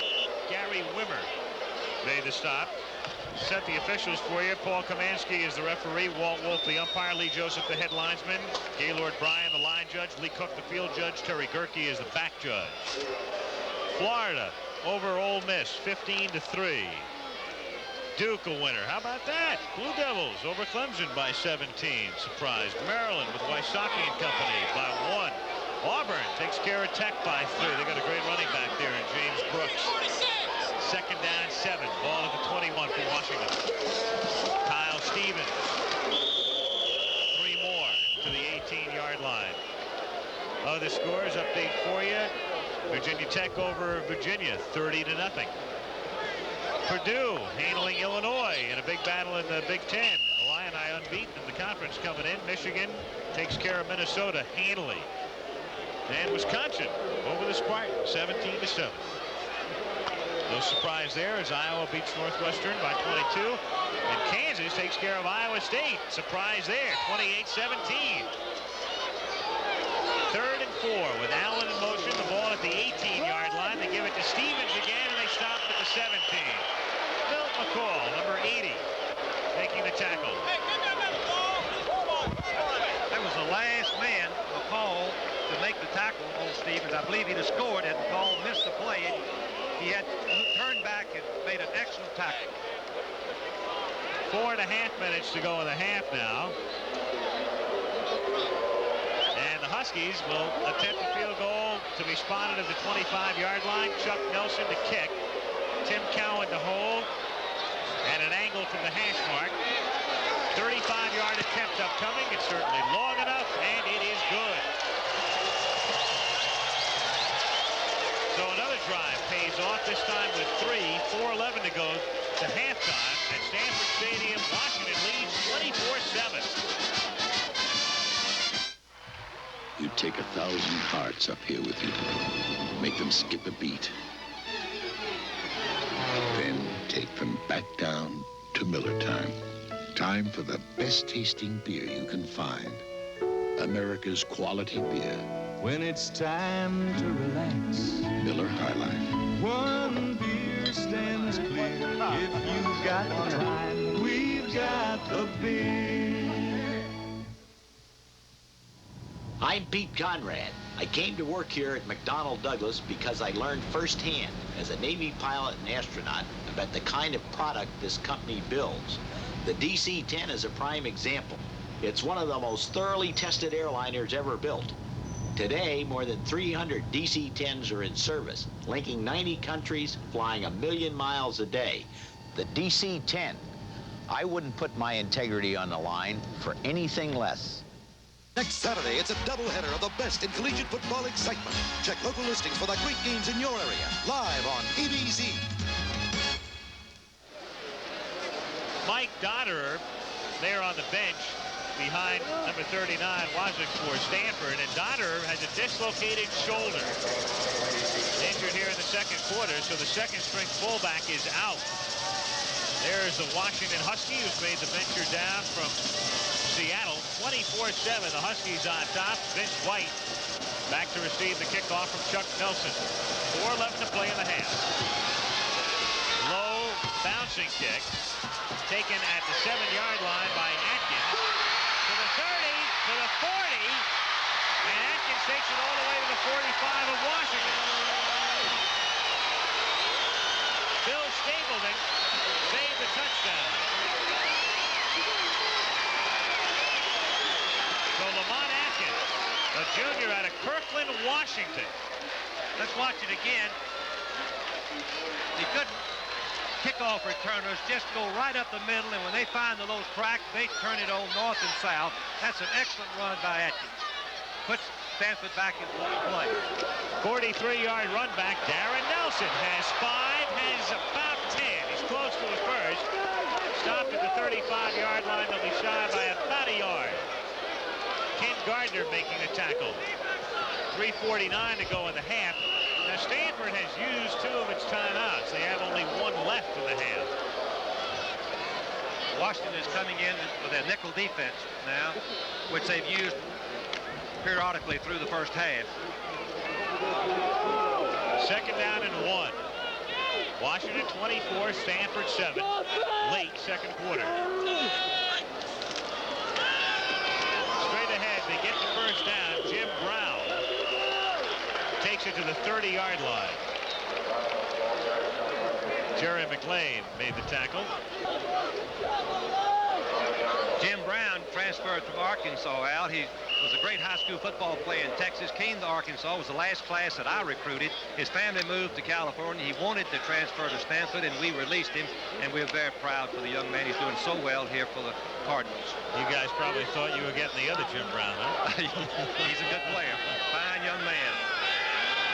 First down at the 30. Greg Hooper in to spell Brown. Elway pressured and slips and falls back at the 43-yard line. Mark Stewart there to make sure. Number 38. Damaging blow at this point for Stanford because, again, they have just 1 timeout remaining.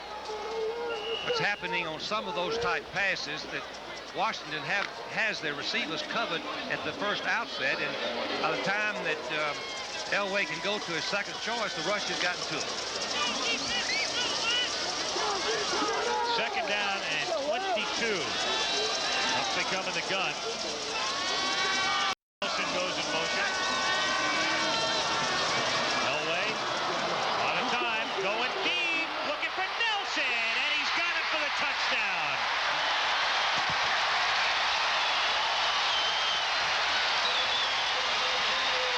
The Stanford Cardinals with so many weapons, they say, all right, go cover Marjoram, all right, go cover Tyler, and we'll just send Nelson down the field. They put Nelson in motion, and this made Washington change their defensive coverage, and somebody forgot to cover Nelson. And in the shotgun, Elway has good vision, field position. You can see it was his second choice, but someone, linebacker number 47, McLean, was trying to cover Nelson. That's what happened with the man in motion. Ken Neighbor is trying to pull them to within 10. And his kick is good. So 2:08 remaining. First half at Stanford Stadium. It's Washington 24 and Stanford 14. This 6-hour VHS home video recorder is called RegiVision. Oh, that's Panasonic Omnivision. And RegiVision has RegiFlex. That's Omniflex, Reggie. It plays in slow motion, high speed, or freeze frame. ReggieVision also has ReggieSearch. That's OmniSearch. It makes it easy to find the scene you want. So get ReggieVision with ReggieFX and ReggieSearch. That's OmniVision with OmniFX and OmniSearch. From Panasonic. Right. They wanted you to build bridges over rivers, but you had other plans. And Monte Carlo. Your car is the strikingly new 1981 Monte Carlo with the economy of a responsive V6 and fresh, clean, sharply sculpted lines. And you'll choose it because you're proud of who you are. And Monte Carlo. 1981 Monte Carlo, a matter of personal pride from Chevrolet. Let's take a quick look at what happened on the touchdown pass. You can see by the arrow that Nelson is going down the boundary about the 26-yard line, and he's being covered by a linebacker from McLean, number 47. By putting the man in motion, you force Washington to change their pass coverage, and you've got a mismatch. What a great throw in concentration. That is sensational. By young Darren Nelson. The Stanford Cardinals striking back with 2:08 to go in the half. Anthony Allen and Aaron Williams are back deep for Washington. Kenny Neighbor putting it in the air. And from the goal line, it's Allen to the 10. And fighting his way out to about the 19-yard line. Al, one unusual statistic. Washington has had 4 possessions, and they've scored 4 times. 3 touchdowns and a field goal. Now let me ask you, Frank, former coach, of course, at Arkansas, 2:03 to go. You scored each time you had the ball. You're up by 10. Now you're going to go for 7, you're going to go for 3, you're going to say, let's run the clock out. No, I'm going to keep moving the ball down the field and hope I can get to midfield where I can then open up with a little bit more. Go conservative and you bury yourself in this game. Why slow yourself down? You've got 3 timeouts, too. Washington with all of them remaining. They give it to Kyle Stevens. And he gets a yard, maybe 2. Don James. Didn't take Don long to become the dean of Pac-10 coaches. We were talking about that yesterday. He said in his 3rd year, he was dean of the Pac-10 coaches, but he's a credit to the coaching profession. He has lifted and elevated the Washington football program to national prominence. Brought them back. Of course, Jim Owens had the great success. The 60s. Don James bringing them back. Clock running there with about 1.5 minutes to go now in the half. 2nd down, 8, ball at the 21-yard line. Stevens. Stanford should be using their timeouts. Well, they have only 1. Just 1 left. When they use it on 3rd down, that would be the opportune time after 3rd down. Right now it's 3rd down and about 4.5. Stevens has carried 16 times for 54 yards. You can bet that if they hold them here, that Stanford would use its timeout. The one remaining, we have 55 seconds to halftime. Flick throwing for Scanzi, and it's incomplete, so they won't have to use the timeout. They have the clock stopped right now. Rick Jervis covering on the play, so 47 seconds remaining in the half. And Stanford will get the ball back. That's a lifetime. Stanford offense. Truly the type of team that can score in 1 or 2 plays without any problem from any point on the field. They've proven that. Yes. So that's the first time Washington's been stopped today. Andre Tyler back to receive the punt. First time Washington's had a kick. He's at the 38. Rich Camarillo, number 14, with a 36.4-yard average this season. Wobbly kick. Not very long. Fair catch called for and made by Tyler at the Washington 47-yard line. So Paul Wiggin, he knows he has 1 timeout. He has 40 seconds. 21-yard punt there. And all of his weapons back in. Elway, Marjoram, Tyler, Nelson, and company. This can get exciting. We already have 38 points on the board. We're looking at maybe 100 today. Oh, me. I love this kind of football. Elway in the shotgun. Stepping up, throwing, and incomplete. Again through the hands of Marjoram. Double covered on the play that time. Now, what we coaches say about a game like this is fun for the players, exciting for the spectators, but a long nightmare for the coaches. Especially the defensive coordinators. There's no way to stop a great passing attack. Flick has shown that today, and Elway has had it on occasions. You just have to guess and try to contain him, make him throw in front of you, and make the receiver pay for it when he does catch it. Second down 10. Stanford at the Washington 47. Huskies lead 24-14. Elway from Marjoram, and again he can't handle it, and it's picked off at the 25-yard line by Ken Gardner. So another interception off a deflection from the hands of Marjoram. Marjoram is going inside again, and Elway is going to throw the ball low so that it won't be an interception. You can see as he breaks into the inside, watch how low the pass is. Marjoram dives for it. That's just a tremendous interception by Gardner. So the second interception for the Huskies, who have 30 seconds now to the half from their own 25-yard line.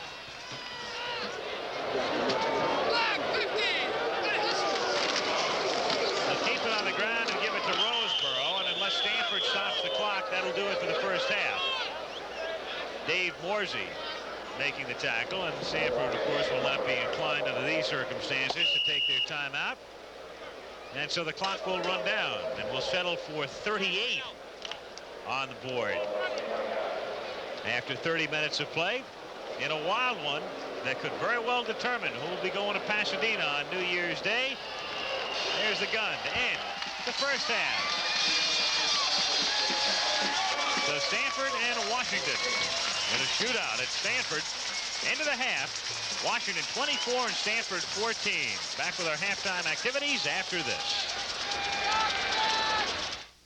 Saturday on a back-to-back love boat. This bachelor will do anything to protect himself from the ladies. Would you mind signing a form? Then, the captain's future is filled with surprises, and the answers lie only in the stars. And you're a sweetheart. Vicky's first love is a dream come true, and on Fantasy Island. All the equipment needed for stardom is there. For Barbie Benton, the price may be too high. Tonight starting at 8, 7 Central and Mountain Time on ABC. Put on a smile and cheer up, fly with a happy face. Alaska's really near up, fly with a happy face. Passengers tell us the big difference about Alaska Airlines is our people. But find out for yourself. Fly Alaska and fly with a happy face. Alaska, spread sunshine all over the place. So fly with a happy face. Alaska! Papa says when Warren Magnuson went to Washington, Roosevelt was president. Well, I can't hardly remember that far back. You know, out here on the farm, we rotate our crops. Don't you think it's time that we rotated our Senate crop? While Scoop Jackson is still one of the most senior senators, isn't it time that we got ourselves a qualified Republican, an honest guy with a lot of public service experience, a guy like Slade Gorton?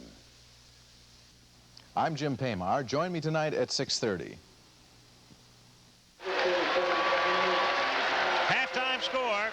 Washington 24, Stanford 14. Been a great first half. So 30 more minutes to come. Stick around. Elway against Flick and company in a big Pac-10 battle. Well, today our Fireman's Fund flashback featuring highlights of the Alabama-Tennessee game and the Ohio State-Indiana game. And today's Fireman's Fund flashback is brought to you by Fireman's Fund Insurance.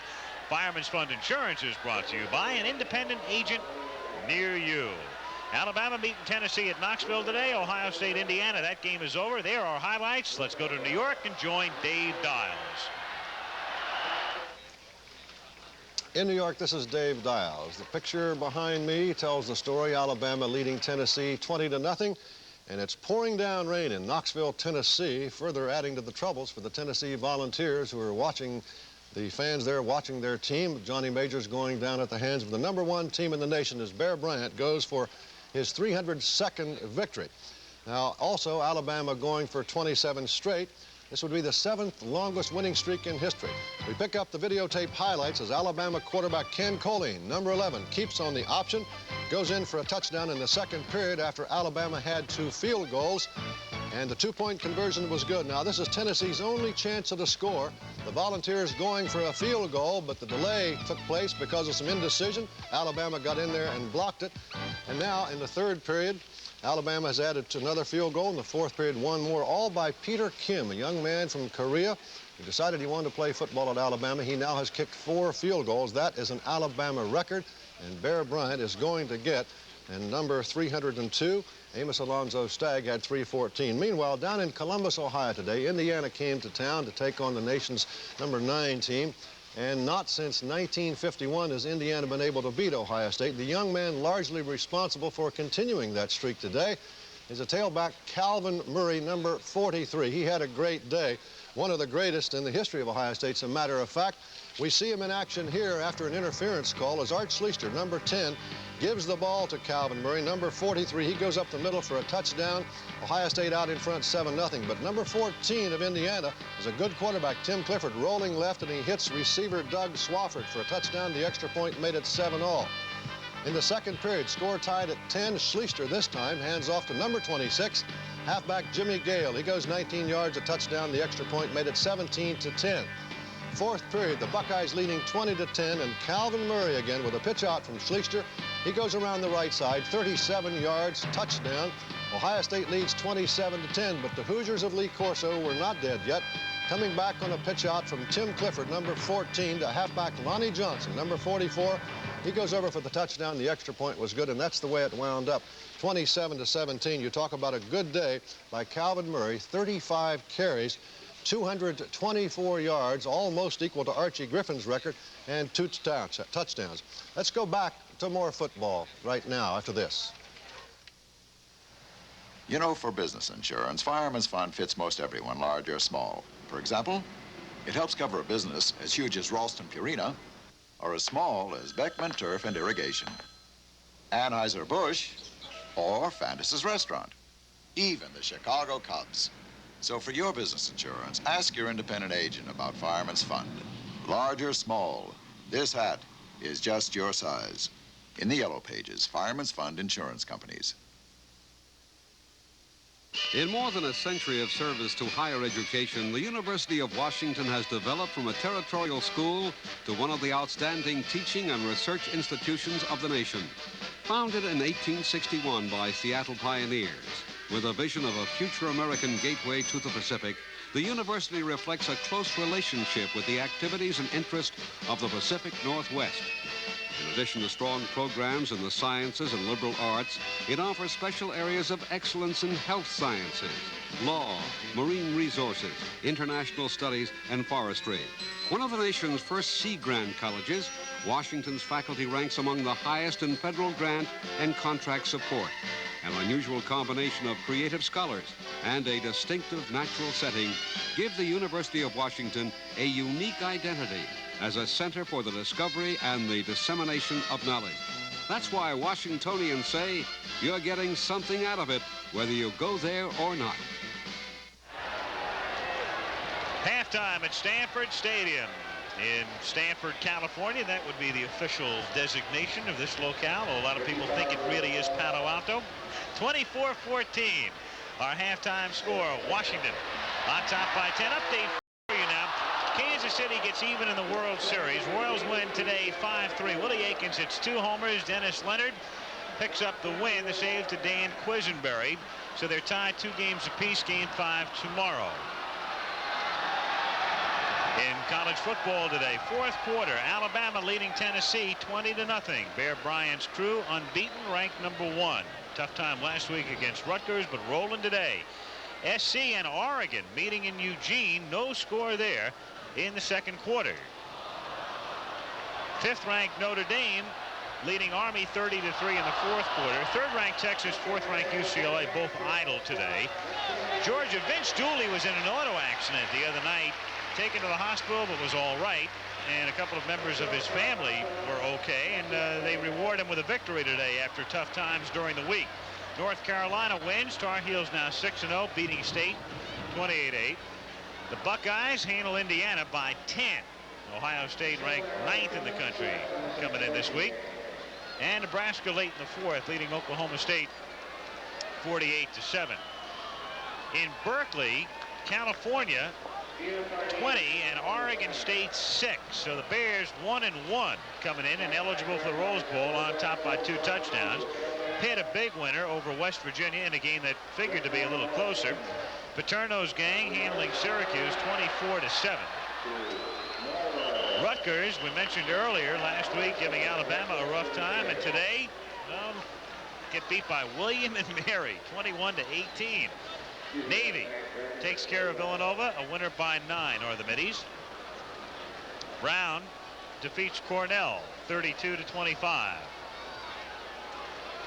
Harvard and Joe Resnick, who's been rumored to be going to Notre Dame, their head coach, losing for the first time. Dartmouth beats the Crimson.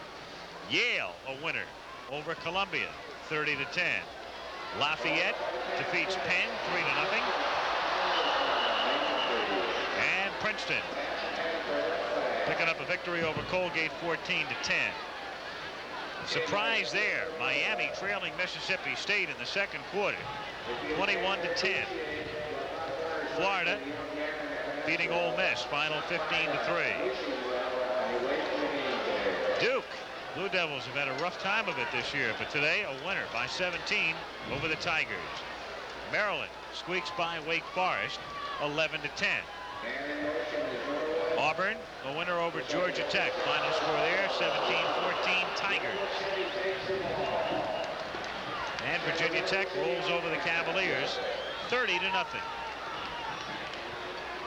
Purdue over Illinois 45-20. And Michigan a big winner over Minnesota 37-14. Wisconsin takes care of Michigan State 17-7. Iowa handles Northwestern as expected 25-3, and Kansas upsets Iowa State 28-17. Oklahoma 35, Kansas State 21. Missouri, good team. Phil Bradley and company beating Colorado, and what a year for the Buffs 45-7.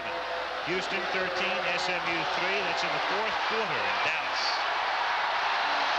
Baylor, they're strong. The Bears beating Texas A&M 46-7. Not surprising necessarily that Baylor wins, but certainly by that much. Tulsa defeating TCU 23-17. Brigham Young in the camp. Jim McMahon and gang 43-21 over Utah State. And Wyoming trying to rebound after they were beaten by BYU last week 21-7 over the Utes in the fourth quarter. Montana State and Idaho, no score in the third. Nevada Reno beating Northridge State. Northridge State, the team that used to be coached by John Elway's father, Jack, 24-3 in the third. So you are up to date as we run through some scores around the country. And here, of course, comes the Stanford Band. If you've not seen the Stanford Band before, I can't tell you what they're likely to do because they'll surprise everybody.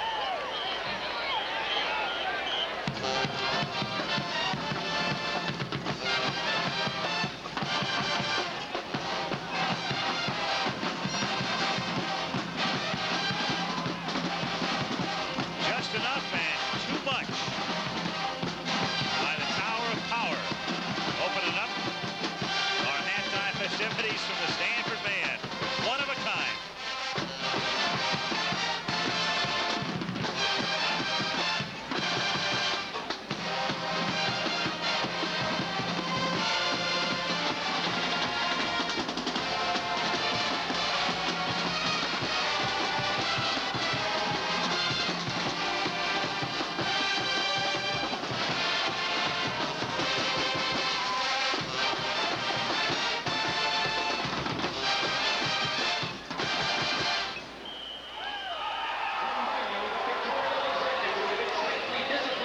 So here we are on the campus of Stanford University, a beautiful locale in Northern California. Let's pay a closer visit.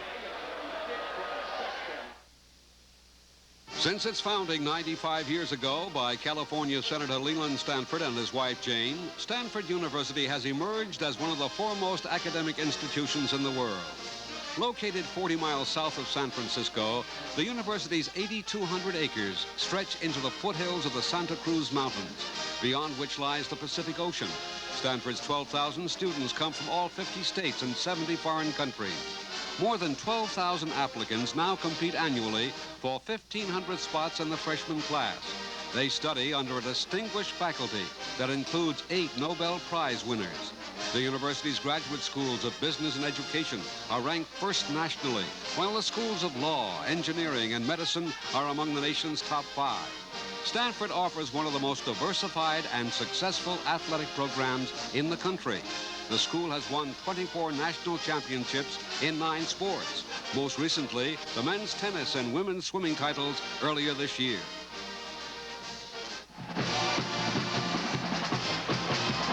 Halftime at Stanford. Washington leading Stanford 24-14. In a key Pac-10 battle again to refresh anybody who does not know about it, or if you weren't with us earlier.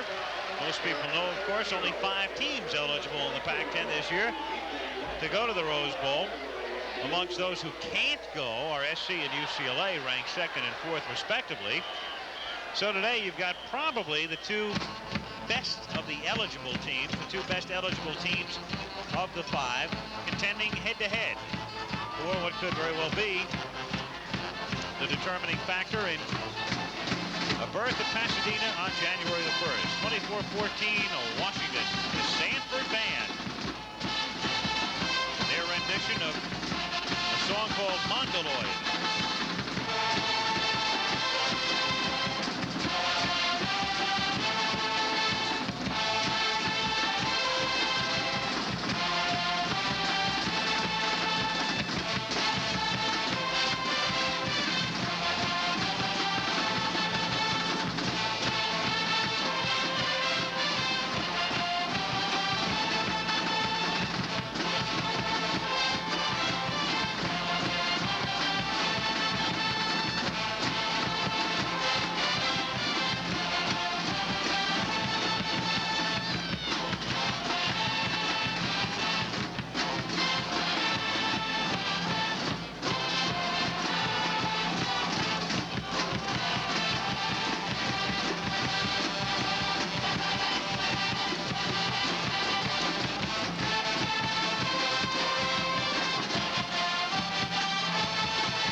Terry Jastrow, of course, has to be very judicious in his shot selection if you've seen the Stanford Band perform in person. And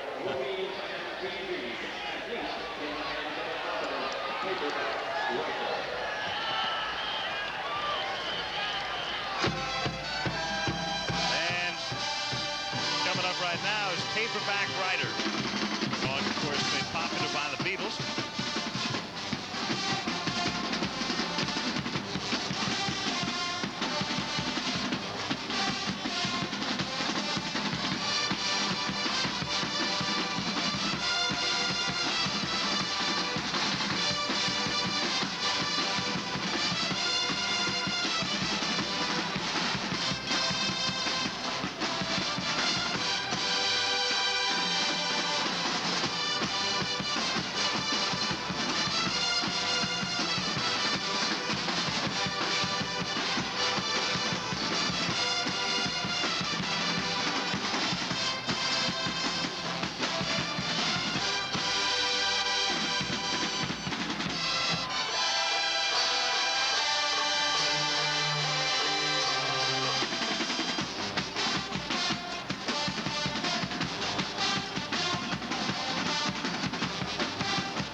Score 24-14 Huskies, and the Washington-Stanford game is being brought to you by the smokeless tobaccos, Skoal, Copenhagen, and Happy Days, enjoyed by millions of guys for tobacco pleasure without smoking. by Chevrolet. And your Chevy dealer with Chevette, Monza, Citation, and the new Monte Carlo Chevys up ahead for 1981. And by Schlitz, the Master Brewers Brew. It's today's Schlitz. Go for it. And we'll be going for the second half at Stanford Stadium in a moment. Introducing the 1981 Chevy Malibu Sport Sedan, a solid, sensible car with a 6-passenger interior, impressive V6 mileage, a comfortable ride, plus a little something sensible cars are not ordinarily known for. Chevrolet introduces the Malibu Sport Sedan, a 4-door with a difference, a 4-door with pizzazz. You know, I love the fresh, clean smell of barley because I can almost taste the Schlitz beer I'm going to make from it. I'm Frank Sellinger. Recently, I came to Schlitz as chief executive. Mostly, I check on the business end.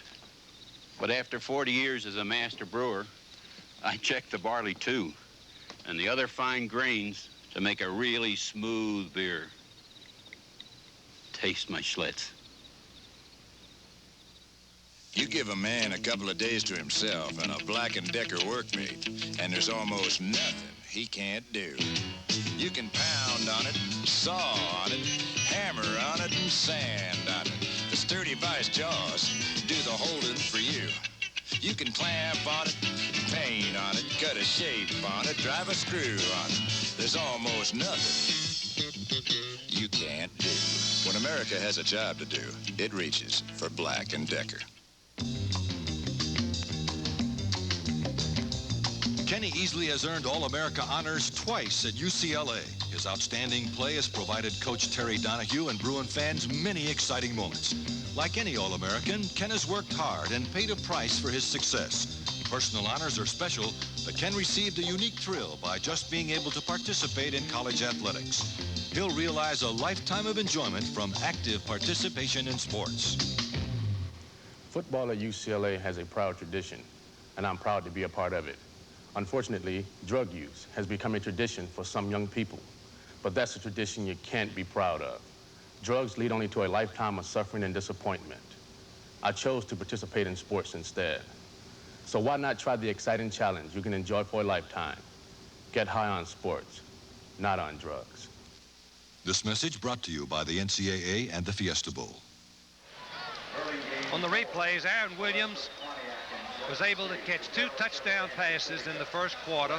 Tom Flick had a sensational first half. You can see Williams dodge the first defender, go into the very corner of the end zone and watch the concentration. His eyes on the ball, following it in till he tucked it away, and Lemon makes the tackle. First touchdown. Then Flick on a play-action pass hits Williams over the middle on the post route as he's wide open right down the middle for the touchdown. In the third replay, we're going to see the highlight of Elway running the bootleg, completely fooling the Washington defense as he takes it in for the first touchdown for Stanford. And our halftime score, 24-14, as Aaron Williams drops back deep, along with Anthony Allen for the Washington Huskies. Ken Neighbor to kick off for Stanford. Here we go, the second half getting underway. Allen backing up, and through the end zone it goes. So from the 20-yard line, the Huskies will begin. They scored on their first 4 possessions in the first half, 3 touchdowns and a field goal. The Washington offensive line, the men up front, David Bale, the tight end, number 86. And the backfield with Flick at quarterback, Tyler and Stevens, the running backs, Williams and Sconzi, the wide receivers. First down, Washington from their own 20-yard line. Huskies by 10.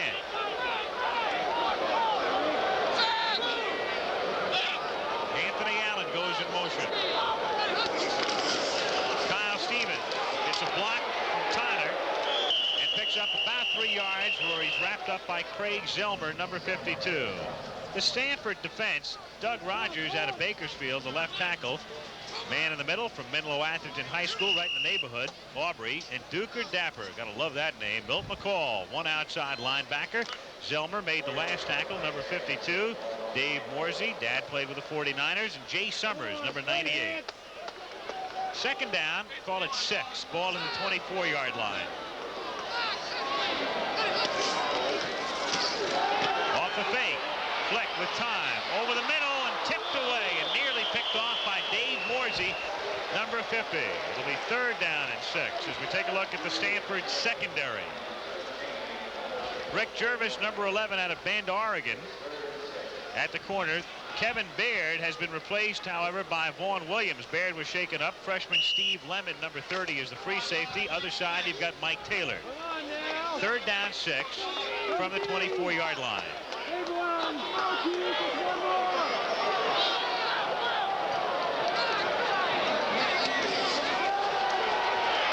Fleck, time again, and almost intercepted one more time by Charles Hutchings, who'd come in as an extra defensive back.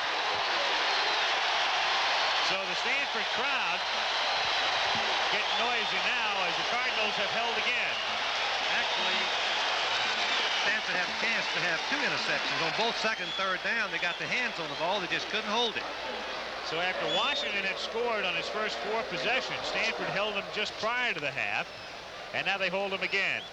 Rich Camarillo will kick. Andre Tyler there, number 25, stands at his own 38-yard line.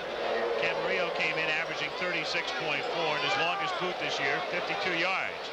He kicked only one time in the first half, just 21 yards. This time a better boot.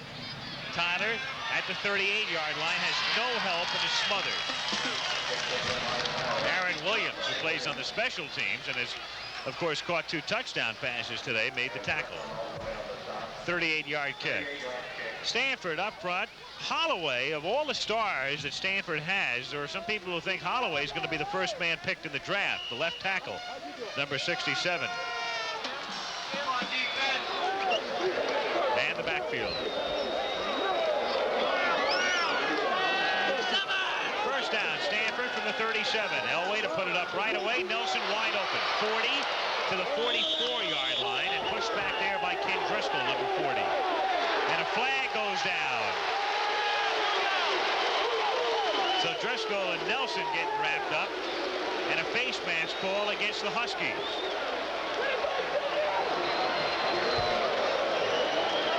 Really, the only mistake the second mistake the Huskies have made, they had a 15-yard penalty, but they hit a touchdown pass right after that in the first quarter. They played practically error-free football. Penalty moves the ball into Washington territory, put it down at the 42-yard line. So Ken Driscoll, the guilty party. Let's watch it again. Nelson catches a low pass right over the line. Driscoll, number 40, the leading tackler for Washington. You can see he grabs the face mask. The official's right on top of it. The flag comes right out. First down, Stanford. Elway rolling from the 42. Elway has some room and picks up about 4 or 5 yards, getting to the 38-yard line. Let's take a look at the Huskies now. Defensively, you've got Fletcher Jenkins, number 65, the left tackle.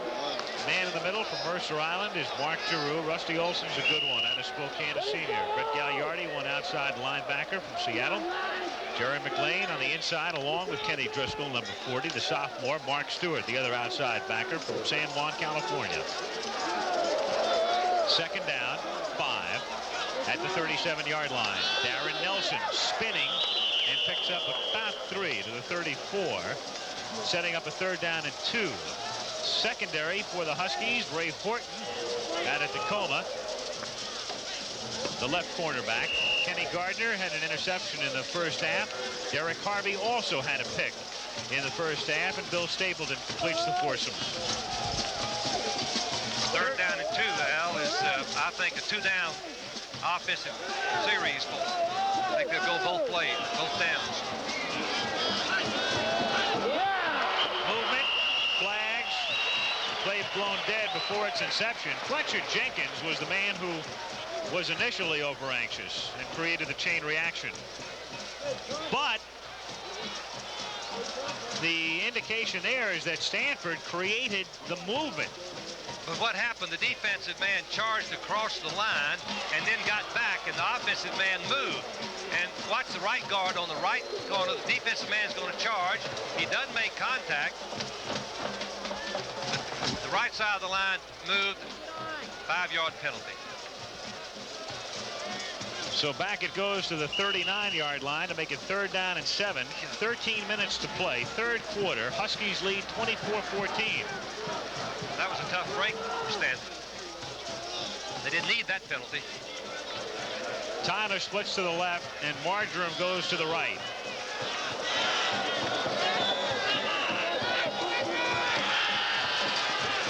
Elway stepping up. Shooting it across the field, and Tyler has it batted away on a fine defensive play.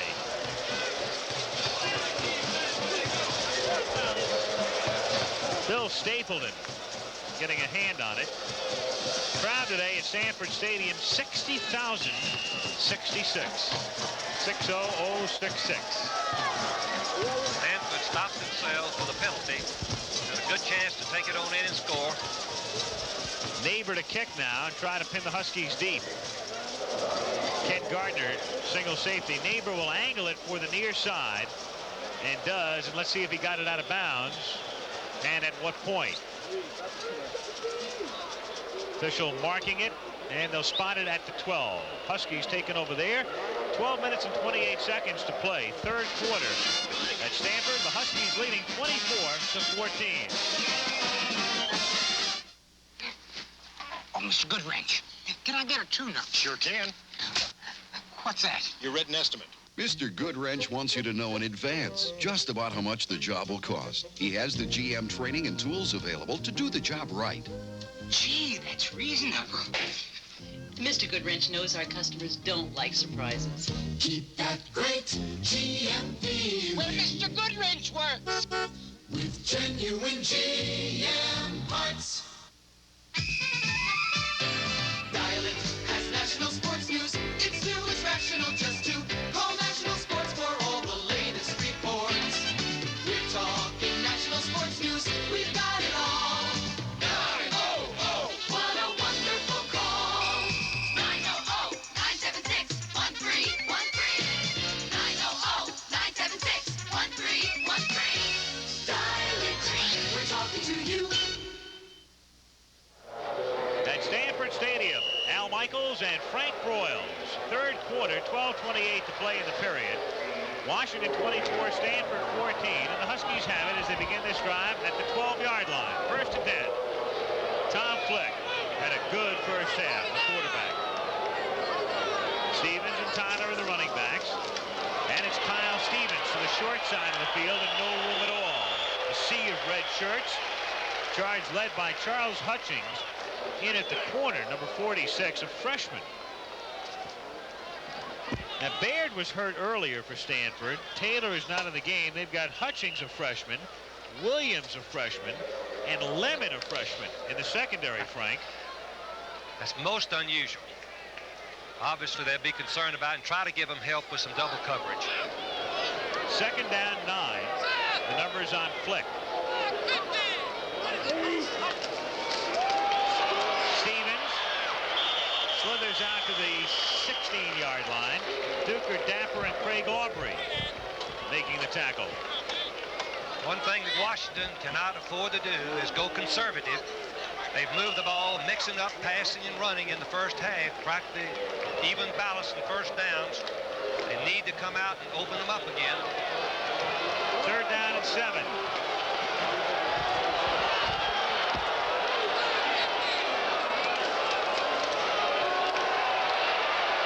Flick going over the middle and nearly picked off, and it is picked off after it was touched by 2 men by Tom Hall, the linebacker, number 99. So you went from an interception to a reception to an interception, and Stanford in great shape now. Whenever the quarterback throws the ball in the middle on the old 10-yard line, that is what we call in coaching a risk. Williams is going inside. It's congested in there. Watch what happens. Great effort by Zelda, number 52, deflecting the ball. And finally, Hall coming in and making the interception. So Stanford with a first down at the 30-yard line. 1st and 10. Pitches to Darren Nelson, trying to cut inside and stopped at the 26-yard line by Bill Stapleton, up from the secondary, number 11. Darren Nelson, and Nelson flexing his foot, needs time and gets an official's time here and hobbles off. Nelson's carried 11 times for 65 yards, but obviously nothing major, as Nelson will sit out maybe a play or two. Going back to that interception and the call, a little bit risky. When you throw from that end of the field and you're leading, it's good to throw screens and delays, but not deep into the middle, because anything can happen when you throw in a congested area. 2nd down 6, 10:40 to go, 3rd quarter, Washington leading by 10. Elway slithers out and throws to the 13-yard line. Washington says incomplete, but the officials say no, sir, he's got it. 1st down. Andre Tyler, number 25. One of the great things about Elway is his ability to scramble. Watch what happens on this play. It's a bootleg. The defensive end coming from the left is going to put pressure on him. He eludes it. How, I don't know. It should have been a loss, a sack, and then all of a sudden he finds his receiver open, and it's a good catch. Good call by the officials. 1st down Stanford at the Washington 14-yard line. Elway swinging it out to Vinny White inside the 10, the 5, touchdown.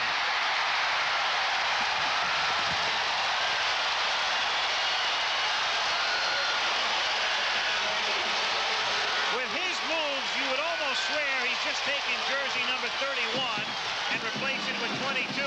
White and Nelson both out of the same mold with the same sorts of moves. They look like twins, don't they, Al?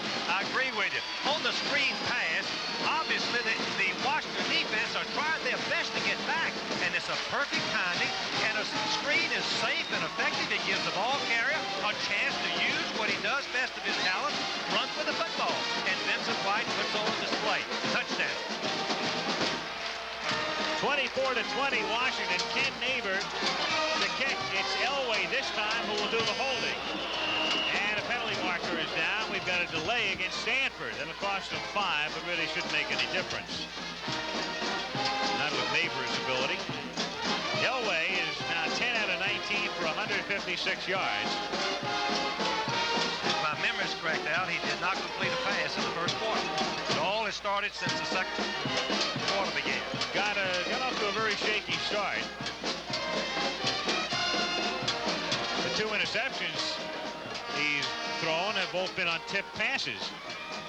Severa now into hold, replacing Elway. And Neighbor's kick is true. So 45 points now on the board with 10:01 to go, 3rd quarter at Stanford. It's Washington 24 and the Cardinals 21.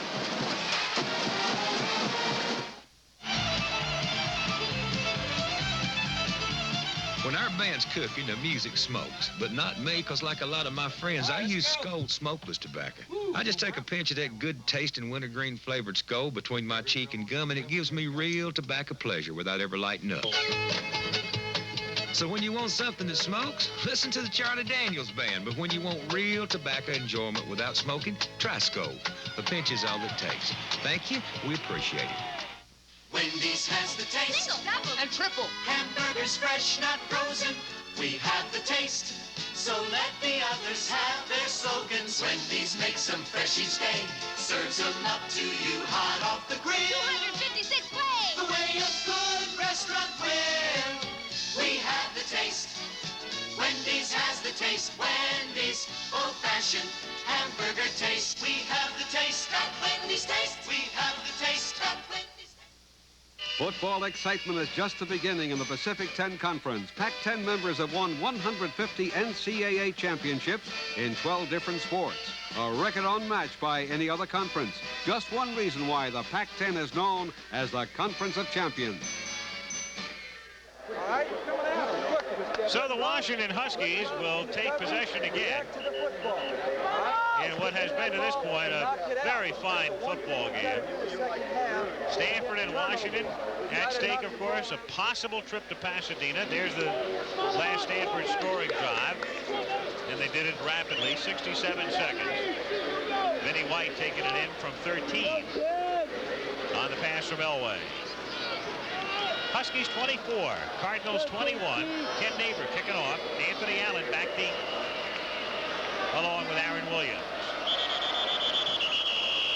And Neighbor will replace the ball on the tee.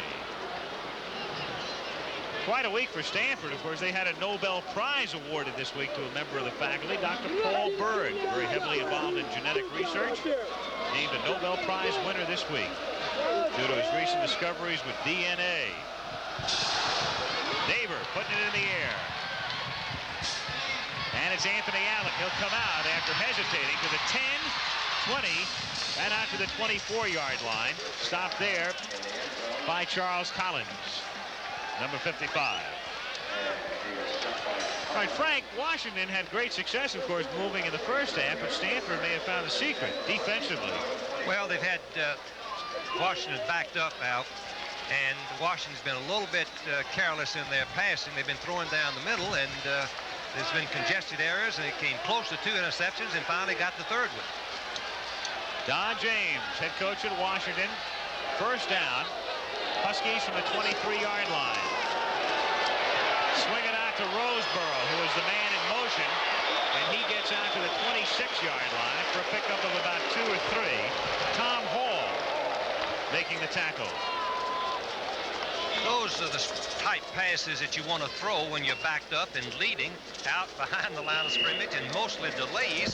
They're safe and they're very effective because it gives a good ball carrier a chance to turn downfield and make some yardage. Flick is 11 out of 18 for 174 yards. Second down, 8 from the 26.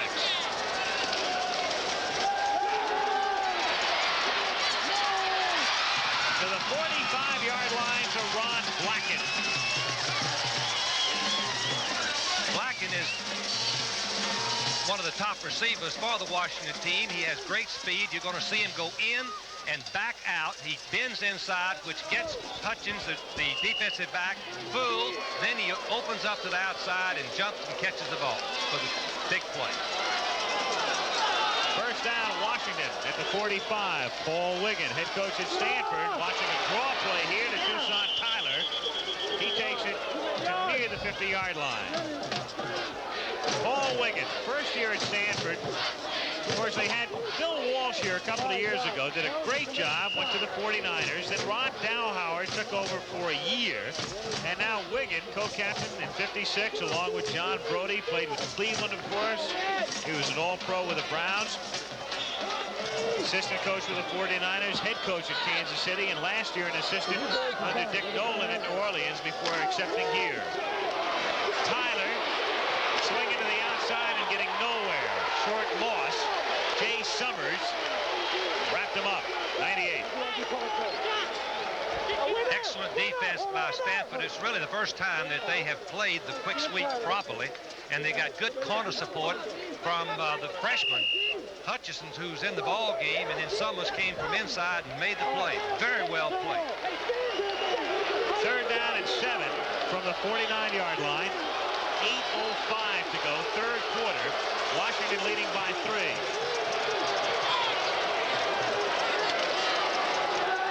Flick on 3rd and 7 for Blackett to the 46-yard line, and forward progress still won't give him the first down.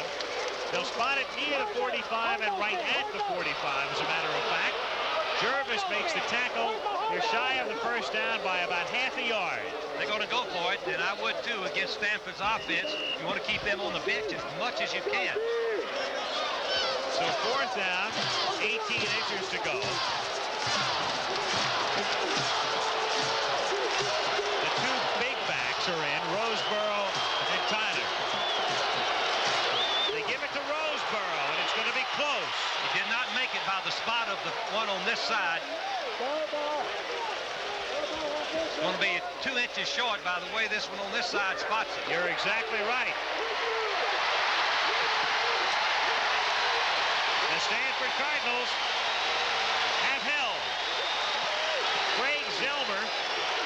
Number 52 was the man responsible for Stanford taking over along with Morsey. When you run on short yardage, defense was in their goal line defense, so you get penetration, and then the two linebackers are supposed to hit the ball carrier. That is as perfect a play with the two linebackers making the play and stopping the attempt for the first down. So the Cardinals at their own 45-yard line. Elway to Nelson. Flag is down. Darren goes down at the 49-yard line. And a marker.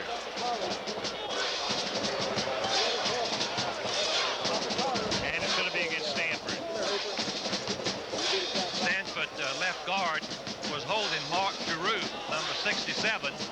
Giroux was complaining to the official even after he didn't know the flag had already been thrown.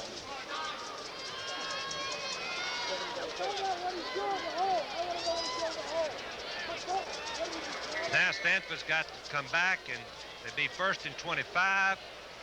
They have some momentum. They should try to pick it up at about 7 or 8, 9 yards of whack and make the first down in 3 tries, not go for 1. Of course, they were penalized 15 just prior to the half, and that didn't bother them. No, that didn't bother them. It didn't bother Washington either. They got a 15-yard penalty and came back with a touchdown pass to Aaron Williams. Washington leading 24-21. Ball at the 28-yard line.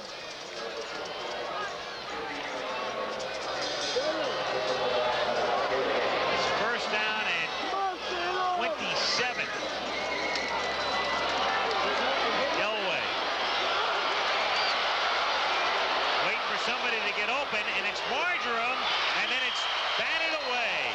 Ken Gardner came flying across the field to bat the ball away, number 29.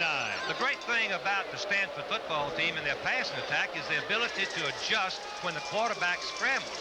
You'll see Marjoram, number 28, the premier receiver in the country, go inside, and he's waiting for the ball. But once he sees the scramble, he then goes for the boundary. He's to slide for the boundary. He's got one man going deep in behind him. The ball is right on target, but Gardner, number 29, jumps right in front of him and bats it away. So it's second down, 27. 6 minutes and 46 seconds to play. Third quarter. Washington leading 24-21. From the shotgun. Elway dumping to Nelson on the screen. Darren to the 30 and out to the 33-yard line as a great sound in a hurry, and the crowd thinks they saw a late hit. Ray Horton coming in on the play. No flag. Third down, 22.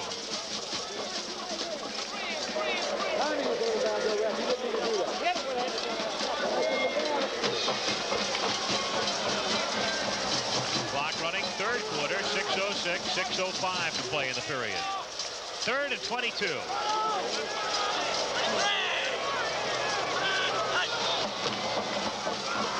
They give it to Nelson.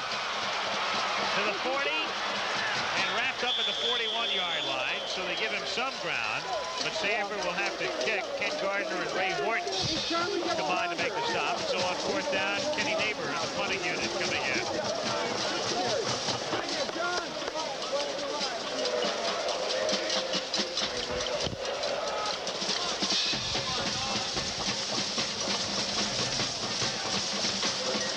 And we welcome those of you who have been watching Alabama-Tennessee. We're at Stanford Stadium. Washington is leading 24-21. Stanford to kick here. Ken Neighbor, the Cardinal punter, angles it to the near side. Fielded at the 20-yard line by Ken Gardner, who circles back. Gardner to the 25, to the 30, and tripped from behind with a penalty marker down. Steve Lemon making the tackle, and a flag is down at the 25-yard line. Been an exciting game, a game in which Washington scored on its first 2 possessions, led 13-0. Flipping the call here on the run back, but Stanford trying to come from behind, trailing now by just 3 at 24-21, and the Huskies deep in their own territory. We're going to show you a touchdown earlier in this quarter on a pass from Elway to Vinnie White to make it 24-21, Frank. Elway is dropping back and does good job of masking the screen. The Washington Husky linemen continue to rush, and then White, number 22, picks up the blocking of his tight end and his couple of the linemen and makes an outstanding run as he goes all the way in for the touchdown. Now the Huskies from their own 12-yard line on 1st and 10. Washington scored on its first 4 possessions today. 3 TDs and a field goal. Kyle Stevens straight ahead for about 4. So with 4:56 to go in the 3rd quarter, it's 24-21 to Washington, and we'll return you down to New York and Chris Schenkel.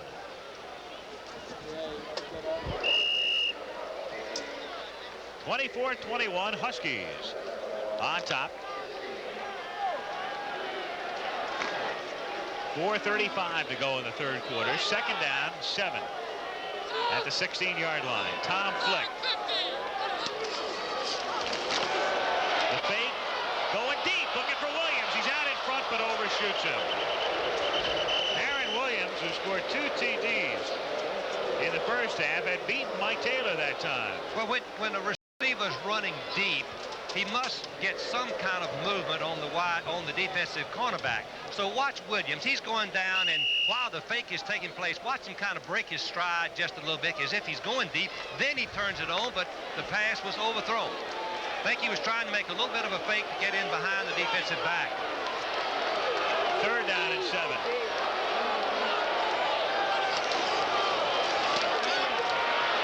Flick under pressure, throws, and Lemon is the only man there and can't make the interception. So again, the Cardinals had a chance for a pick and couldn't come up with it. Milt McCall put the pressure on. That's one of the very few times today that either quarterback has been pressured very much. When McCall comes from the backside and puts pressure, and you will see that Blacken, the receiver, is breaking to the inside, and Lemon, number 30, nearly comes up with a big interception. But whatever happens, Stanford should have good field position. Andre Tyler drops back, single safety at his own 46-yard line. Rich Camarillo to punt it from inside the 5. Hey, get him! Tyler, fair catch signaled for at the 43 of Stanford. Cardinals taking over there. Elway leads the offense back out. 4:11 to go, 3rd quarter. Washington 24 and Stanford 21. Well, it's knowing you can count on us. We're gonna get you where you're going, near or far. It's knowing that we're trying hard. We're gonna take the worry out of renting cars. It's knowing Avis has the cars, the service, and the rates you want, so you will find at Avis you're leaving your worries behind. I just discovered oil. Louise, we just discovered oil. What? People are discovering Texaco's Haviland Supreme, the motor oil with a special friction fighter that's been proven in fuel economy tests. Extensive tests showed that 2 of the leading 10W40 motor oils advertising extra gasoline mileage couldn't beat Haviland Supreme. And you still get Haviland's trooper-tested engine protection, too. Discover Haviland Supreme, protection plus unbeaten mileage. Next Saturday, it's a doubleheader of the best in collegiate football excitement. Check local listings for the great games in your area. Live on ABC. You talk about stunners. SC 7, Oregon 7, late in the 4th quarter. And SC, we understand, is driving right now. Deep in Oregon territory. But no matter what happens up in Eugene, the Trojans did not expect that. 7-7 here. Stanford trails Washington 24-21, 4:11 to go, 3rd quarter. 1st down Stanford from their own 43-yard line. Out of the shotgun, John Elway setting up, throws complete. Tyler takes a shot at the 45 after a pickup of 2. 2nd down and 8 upcoming. Also of interest, of course, in the Pac-10 at Berkeley, that's a final. California beats Oregon State 20-6. Game just over at Memorial Stadium. So Cal is now 2-1 in the conference, and at this very moment, it's Cal on top among the eligible teams to go to the Rose Bowl. Arizona, another team that is eligible and is 1-1 coming in, is at home tonight against Washington State. look at Tom Flick on the Husky bench. Second down, 8. Stanford from the 45-yard line. Darren Nelson bobbles, recovers, and turns it into about a 6-yard gain, getting into Washington territory to the Husky 49. Ken Gardner makes the tackle. Both of the defenses, I think, have picked up, don't you, Al, that Washington hadn't been able to move the ball as they did in the first half, and now they're doing a good job with their defense stopping the Stanford attack. No question. Both units making some adjustments. And the scoring pace has slowed considerably. Third down, 2 at the 49. Elway trying to fight his way forward for a first down. And see where they spot it. 47 is where they say it's going to be very close. Very close. The crowd is upset, figuring the ball should have been spotted further downfield, and they'll bring the chain in. You know, in talking about John Elway, it does me a special good to see a young man such a... The simple reason his dad is a football coach, and only the mother and wife of a football coach and son would know what I mean. His father, the head coach at San Jose State. Here's the measurement. Look at this. 4th down and that much to go. And Washington tried to run on 4th and a foot earlier and did not make it. Now let's see what Stanford can do. Paul Wiggin looking on. Of course, John Elway's dad probably looking on today. Jack, his team beating Cal State Long Beach tonight in San Jose.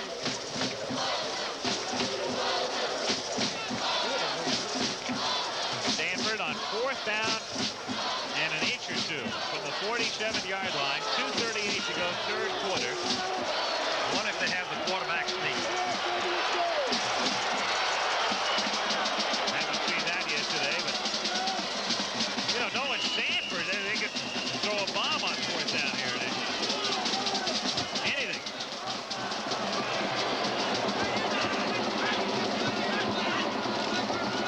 They're going to give it to Brown. He stumbled, fighting forward. Fumbled the ball, fumbled, he did. Washington thinks they have it. Now let's see.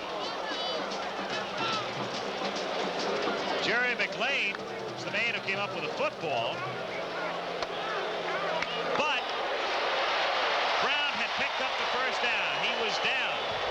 He had stumbled at the 47-yard line. It's easy to remember those 4th down gambles that you take as a football coach. You never forget them.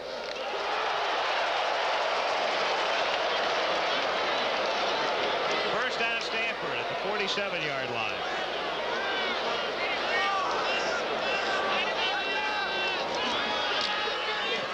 Elway stepping up.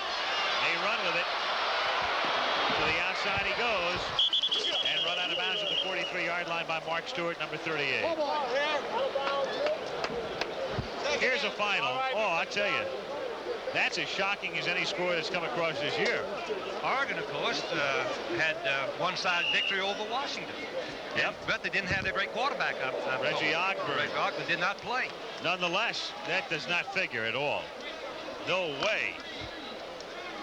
Because you feel that that one would wind up 7-7.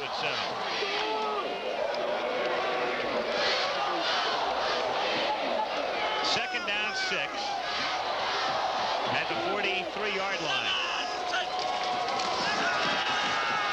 Elway gets sacked back at his own 46-yard line.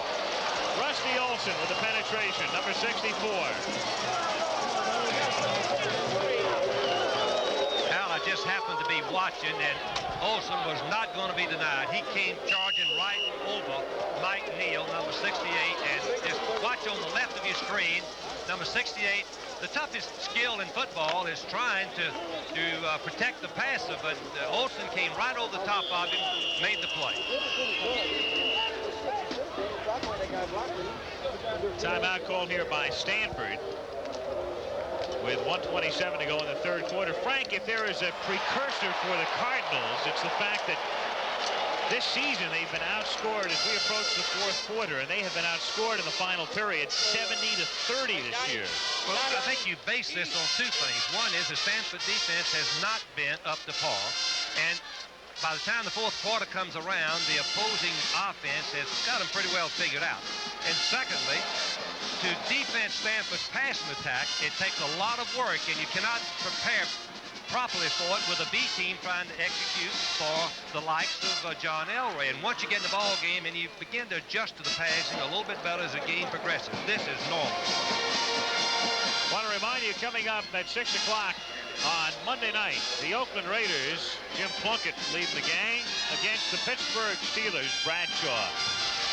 And the world champions from Three Rivers Stadium. Oakland coming off an upset win last week against San Diego. That's on ABC's NFL Monday Night Football. 1:27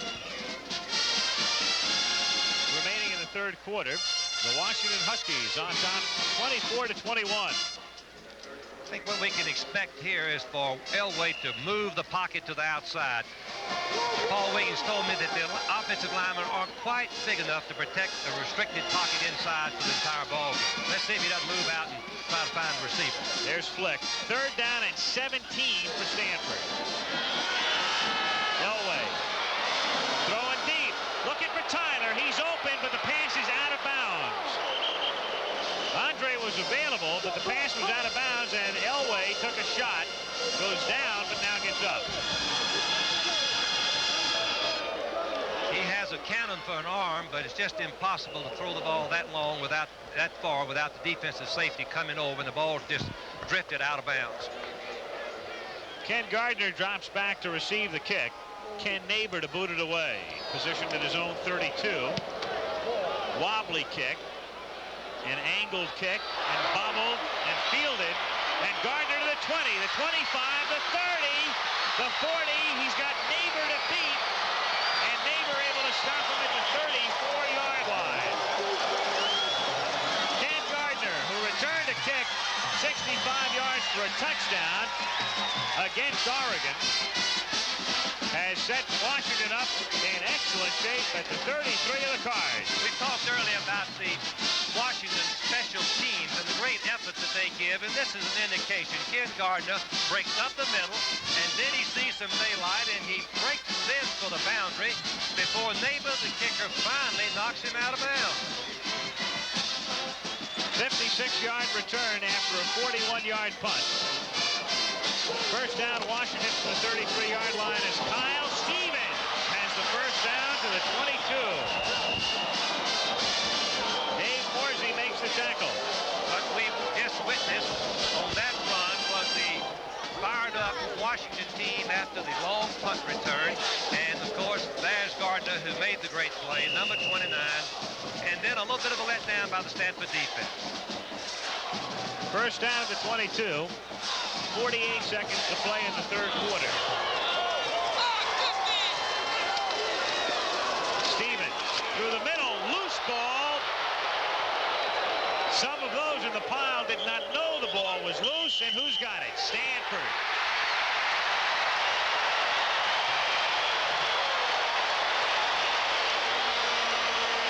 From behind the defense, let's watch and see the contact that knocked the ball loose out of Stevens' grasp. Normally the ball when it pops out that way, a headgear. Let's see if 50 Morrissey puts the head in there. He stripped it out with his hands, and the ball popped up in the air. Stanford recovered. Mike Taylor. Stevens couldn't, he saw the ball, but he couldn't reach out and get it. Mike Taylor recovering, 35 seconds to go in the period. From the 19-yard line, it's Darren Nelson to the 30 and out to the 32. Chris O'Connor, number 30, making the tackle. And time called with 29 seconds. Injured Cardinal. 29 seconds to play in the third quarter. Check it out. Find out who the injured Stanford player is for you as you look again at the Pac-10 standings now updated with that tie for USC. They're your top 7 teams, and of course the top 3 teams you're looking at are all ineligible because of academic violations. And there they go on our Chiron generator. And there you go. You've got the remaining 4 with Cal, of course, now 2-1 after their victory. Andre Tino is the injured Cardinal. And there he is, the great wide receiver, coming out. 1st and 10. Don Lotzinger comes in to replace him, number 19, at a wide receiver spot. There he is, set out to the right with Marjoram slotted. 1st and 10 from the 32-yard line. Swing it out to Vinnie White. 35, 40, 45. Boy, he is Nelson's twin brother to the 47-yard line. Rusty Olson made the stop. Darren Nelson does have a brother, Kevin, who's a freshman at UCLA and had a great day against Wisconsin. But I'm telling you, White would fit right into the family, wouldn't he? Watch the screen set up as Elway looks right down the middle to the last second. Then he tosses the ball out to Vincent White, and he picks up the blocker. You can forget that play, though, because we've got the marker down. Marker is down on the last play for illegal motion. As the quarter ended, illegal motion was the call to nullify Nelson's gain. So it will move it back to the 27. Now the teams change sides as the 3rd quarter is history. And Washington has the lead 24-21. We'll be back at Stanford Stadium after this message and a word from our local stations. I may be the only man running a major brewery who is a master brewer. Have been for 40 years. I'm Frank Sellinger, Chief Executive Officer of Schlitz. 2 years ago, when they asked me to come to Schlitz, they said, Frank, let's make the best. Here it is, Schlitz.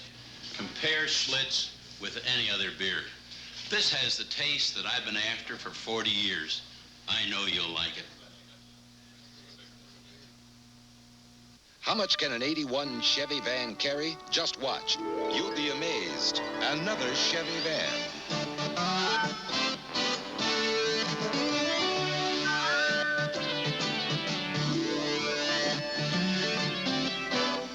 There. One tough Chevy van built from parts carried inside another tough Chevy van. And this Chevy G10 van has even better EPA mileage estimates than last year. Chevy trucks, an important step ahead. Force every day, whenever and wherever news happens. ABC News round the clock. A lot of people are saving a lot of money the easy way by changing their own oil with Valvoline. Valvoline has oil change instructions on the back of its cans. Pick up your savings here. Kmart, Wigwam Department Stores, Pay and Pack Auto and Sports, participating coast-to-coast stores, Shucks Auto Supply, IGA, Albertsons, and Top Auto Parts and Supply. Do it yourself with Valvoline. It's a smart way to save up to 10 bananas without a lot of monkeying around. Say, haven't I seen you someplace before?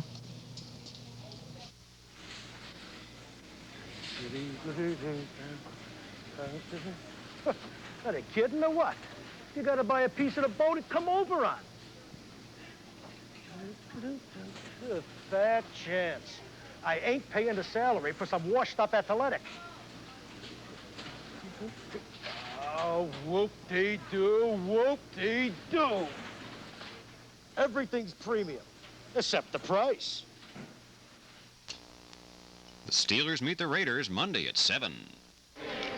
We go to the 4th quarter at Stanford, California. Al Michaels and Frank Broyles, 24-21.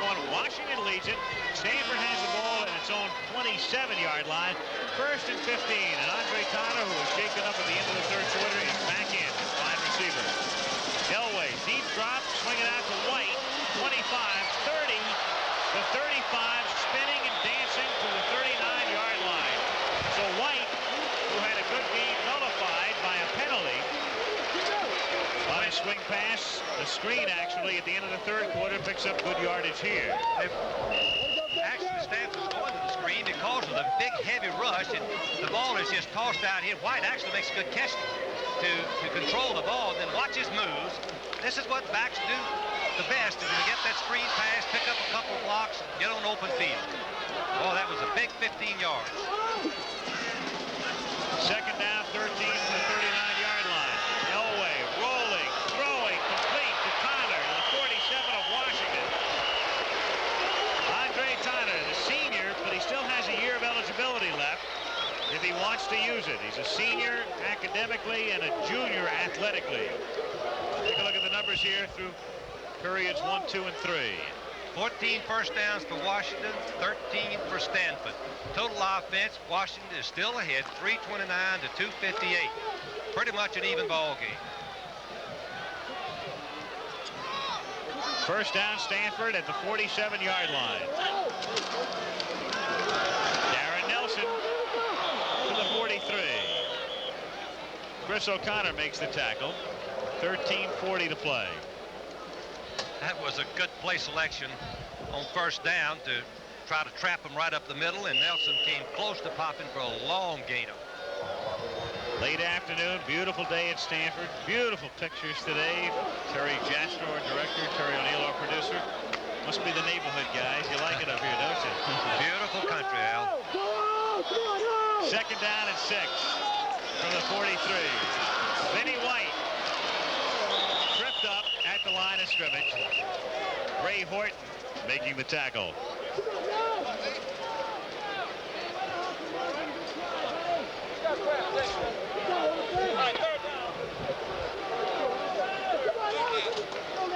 So the ball at the 43-yard line. Third down and a long 5.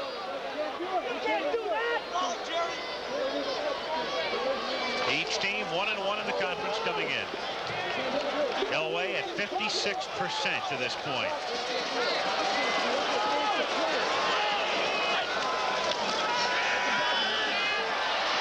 Elway rolling. And then flipping it toward Tyler and nearly picked off. Number 30, Chris O'Connor. The sophomore from Bellevue, Washington. Comes close to intercepting. I don't believe I've seen a young quarterback that can scramble more effectively. You're going to see Elway drop back and look at the right-hand corner of the screen. You're going to see a safety man, Gardner, number 29, blitzing, and somehow Elway knew he was there. It's hard to put anything on the ball, throwing back to the left, and the ball hung up a little bit. Incomplete. Neighbor to kick now from his own 43-yard line. Gardner, who had the good run back off the last punt. Good shot. May not get a chance here. Fair catch is called for, but they let it bounce out of bounds, and that should pin Washington deep. They'll line it up, mark it off, stop at the 8-yard line. That's where Washington has it with 12:16 to play in the fourth. Washington 24, Stanford 21. You mean you're still changing tires every winter? Honey, where is the other snow tire? I can't find the snow tires. Ah! I found a cat. Yeah, we can put your snow tires on for you, Mr. Hayes. How about a week from Friday? Goodyear Tiempo eliminates winter tire changeover because Tiempo is a rain tire, snow tire, sun tire, one tire that does it all. How about a week from Wednesday, then? Goodyear, quality and innovation. RCA wants you to see the right color. Does your television automatically capture all these subtle shades of red on this fiery desert of color? ColorTrack 1981 can. With RCA's exclusive detail processor, ColorTrack separates detail from color, refines it, then locks the right color on track. Even colors only subtle shades apart. ColorTrack 1981. RCA is making television better and better. Washington by 3 with 12:16 to play. The Huskies have it at their own 9-yard line. First and 10. Flick all the way at quarterback. Neibauer in motion. Kyle Stevens skirts to the outside and just about gets back to the line of scrimmage. Craig Zelmer making the tackle. Linebackers that can really diagnose the play. Watch 52, Zellner. He's free. He recognizes the play, and once he recognizes the play, it's all reaction from there. Right out the line of scrimmage, coming forward and makes a fine play. Second down, 10 from the 9. Stevens again through the middle. First down, 25, and out to the 31-yard line. Juan Williams made the stop. So for Kyle Stevens, a man who's playing in front of a lot of friends and relatives today, went to high school in San Jose, 5'9", 176-pound senior. Here's Selden, number 52, who has a shot at him. He has to get off the blocker first. Jimmy Carter, number 57, has him tied up, and Stevens makes a big gain and gets there, gets Washington out of the danger into the field. Stevens is now over 100 yards. 101 to be precise. Scanzi gets out to the 39-yard line. It'll be second down and 2. Milt McCall making the tackle.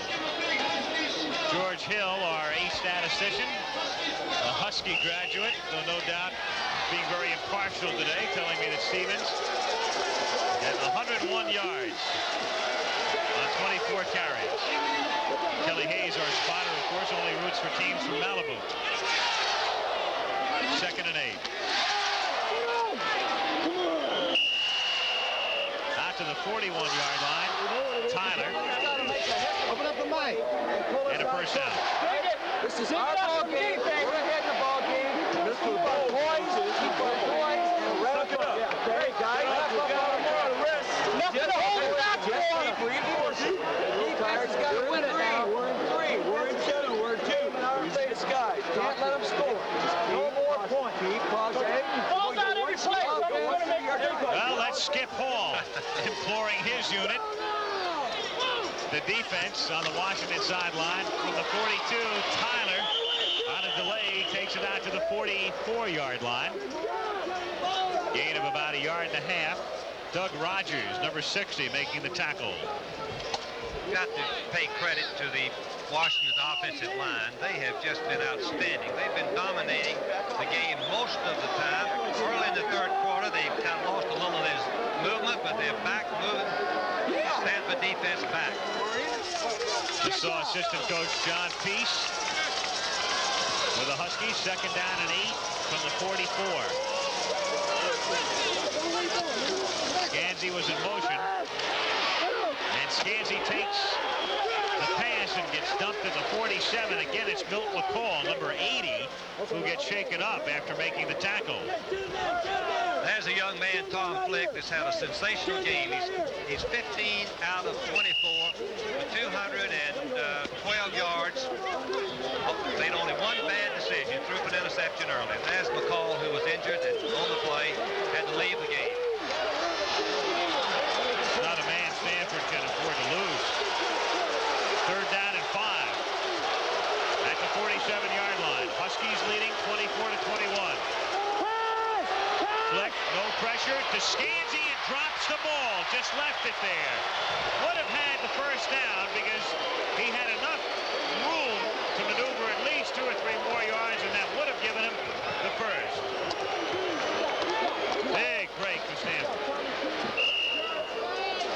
That's their favorite pass, underneath from the trips. Give the wide receivers, Williams and Scanzi, a chance to run with the ball after they catch it. So Rich Camarillo comes in to kick. Andre Tyler is back at his own 12.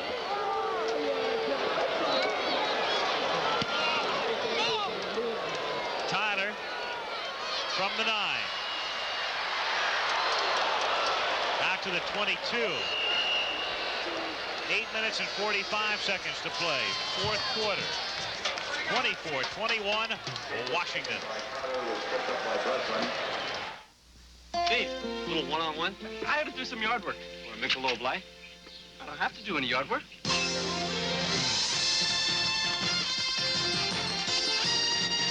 Would good friends really go at it this hard just for a beer?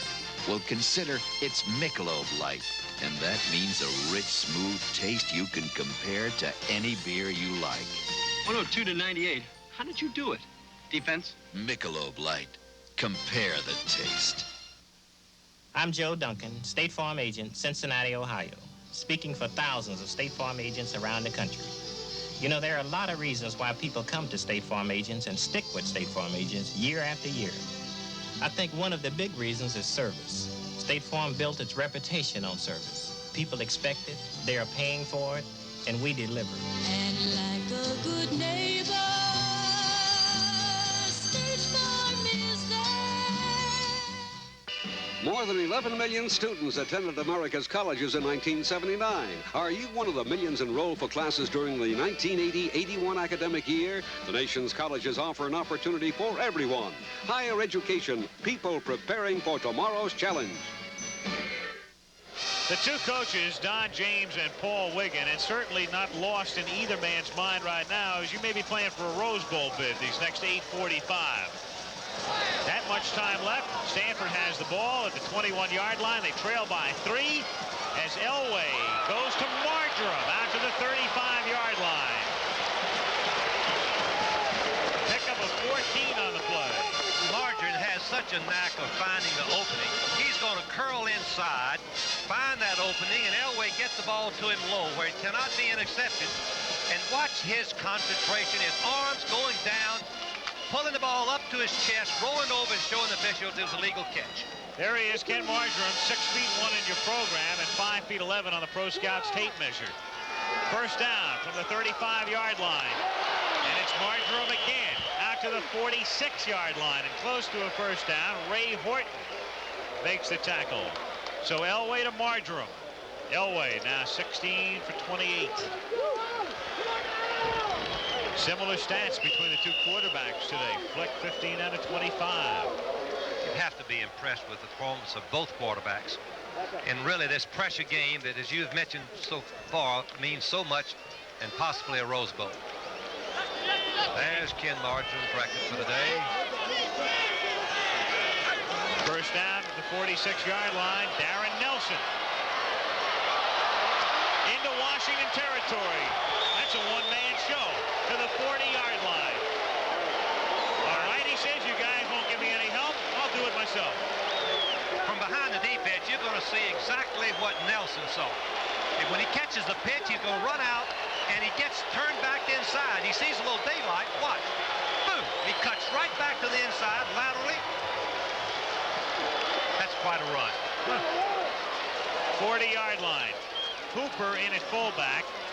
Nelson is now over 100 yards on the ground today. 108 out of the shotgun. Elway bumps into his own man. Now he's going to run with it and slides down to the 35. So nobody open, and John still picks up about 5.5. Kenny Driscoll made the stop. We've said over and over again that you have a passer like Elway. There's a young man, just a sophomore, and that he can scramble, and he has good poise. Now, the thing is that he doesn't panic when he scrambles. He's been coached well to keep looking downfield until the last minute. Nothing there, then take the run. How good an athlete is Elway? Well, he was drafted by the Kansas City Royals. He's also a great baseball player. Second down, a short 5. Nelson finds nothing. And it's third and about, let's call it 4.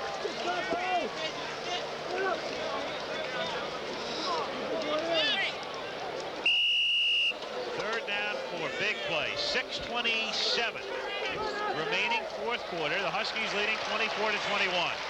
And the Huskies, Stanford is going into the wind if we start thinking about a field goal. Just a light breeze, but nonetheless going into it. Third and 4. Marjoram in motion.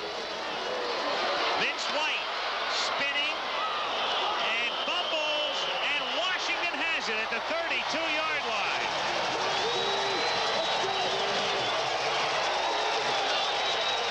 Vince White twisting, knew he didn't have the first down, and as he started to twist, lost the ball. Derek Harvey has his bell rung, but he's the man of the moment right now, coming up with it. Most fumbles occur when you're trying to make extra yardage. Watch White when he's twisting and turning. Someone from the side, you're in congestion. There, the Someone reached in, just knocked the ball out very cleanly. The number was shielded. I couldn't tell who it was. So first down, Huskies at their own 32-yard line. Kyle Stevens, big game, 45 to the Stanford 41-yard line. Vaughn Williams made the tackle. That's a big play. 5:53 to go. Each team has all of its timeouts left. We talked about earlier, you run for 4 yards in this situation and watch the big plays happen. Who knows, the hole opens up at the last minute. A little bit of a counter play, and Stevens shows his open field ability and makes extra yardage. Stevens now 25 carries for 128 yards. 27 there. On the last game, we've got a timeout. Timeout, injured Cardinal on the far side. Vaughn Williams shaken up. So 5:53 to go in the fourth. The Huskies lead 24-21. MCs love RVs. CBs love RVs. UFOs love RVs. You and I love America's roast beef. Yes, sir. GIs love RVs. ESPs love RVs. You and I love roast beef and RVs. You and I love... On first down from the 42-yard line, Toussaint Tyler has just carried the ball for a 7-yard gain. Down to the 35-yard line. And it will be second down. Let's make it a 6-yard pickup. Second down and 4. Go back and show you the play here. It's a quick sweep, and watch Tyler turn up the field. Get his shoulders turned square on the line of scrimmage where he can go north and south. Good execution. Second and 4. Washington at the 35-yard line. Anthony Allen in motion. Kyle Stevens slips a tackle, can't slip another, and dumped back at the 37-yard line by Jay Summers.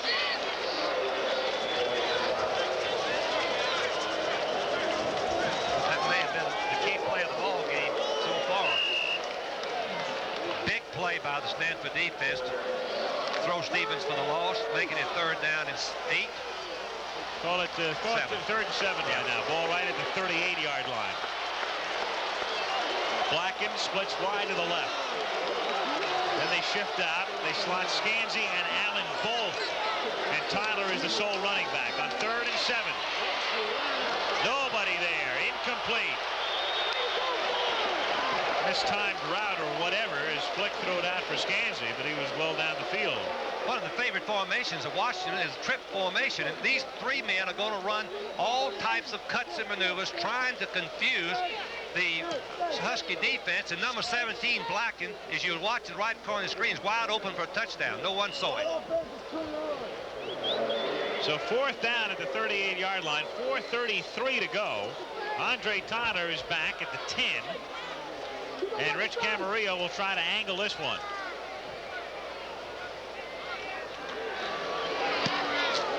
High kick. Tyler's going to let it go. And it just does get into the end zone. So they bring it out to the 20. Stanford has all 3 timeouts left. 4:23 to play. 24-21 Washington. MCs love RVs. CBs love RVs. UFOs love RVs. You and I love America's roast beef. Yes, sir. GIs love RVs. ESPs love RVs. You and I love roast beef and RVs. You and I love roast beef and RVs. Nutritious, delicious. America's roast beef. Yes, sir. It may be cool outside, but in here, it's hot. Little 4-cylinder engines work harder than big engines, but their oil filters are smaller. So look after your little car right. Change the oil and put in a new Fram filter when you're supposed to. After all, a little engine costs a lot. A Fram filter doesn't. But the choice is yours. You can pay me now, or pay me later. Next Saturday, it's a doubleheader of the best in collegiate football excitement. Check local listings for the great games in your area. Live on ABC. Time left, 4 minutes and 23 seconds. Huskies on top, 24-21. Tom Flick has had a good day, but he's a spectator at this moment as you look at Elway's figures. And Stanford 80 yards away. They begin this drive from the 20. Elway, a lot of time. Going over the middle and almost intercepted. Derek Harvey had it and dropped it. Chris Dressel was the intended receiver, and the Cardinals are very fortunate.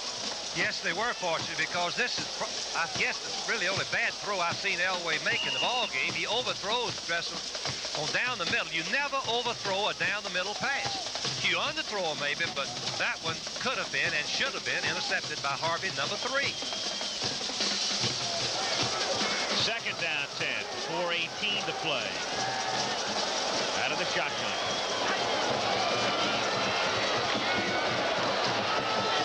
Looking for Marjoram, and Kenny slips down, and it's incomplete.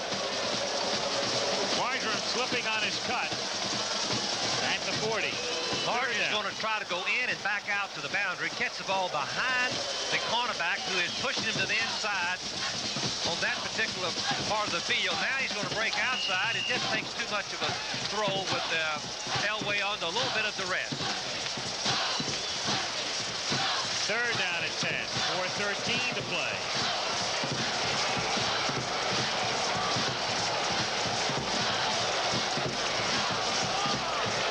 Nelson in motion. Elway looks Darren off and then goes to Tyler out to the 37-yard line. So a first down for Stanford. Have you ever seen perfection? That was it. Third long yardage, and Tyler could curl to the inside. He was open just momentarily, and Elway had the ball right in his chest. He couldn't have dropped it. Hit him right on the numbers. That's got to be a nightmarish situation for the defensive secondary when you've got Nelson, Tyler, and Marjoram all coming at you. The Huskies have done a great job so far, though. They have. Adverse circumstances. First down from the 38-yard line. Elway coming back long the other way for Vince White, and White makes the catch. An unbelievable catch at the 28-yard line. Stapleton is all over him. This is one of the most unusual plays of the game in 2 respects. One is you'll watch that Elway is going to roll all the way to the right. Watch this. All the way to the right. His first choice receiver is right over here on the boundary, but then he knows he's going to throw all the way back. Now for the unbelievable, watch White jump and control his body, catch the ball in the air, and come down in the boundary for legal reception. An incredible catch by White, 34 yards. Elway's now thrown for 267. First down from the 28-yard line. Elway, he's going to keep it and gains about 4. Run out by Greg Williams, 84. So we've got second down and 6 coming up. One thing that is difficult in play, who is that? Brian Stone. Yes. I was going to say, and we hope that Stone is not injured seriously, putting the pressure on the pass that tires out the defensive line. 3:07 to play in the 4th. Washington leading by 3 tenuously. Falcon Parcel Service in Mountain View, California runs their Chevy Chevette fleet 24 hours a day, 7 days a week. So they know Chevette's durable enough to stay in service. To be in any business today, you've got to cover a lot of territory. And that's one of the reasons you'll see Chevy Chevette working all over the country.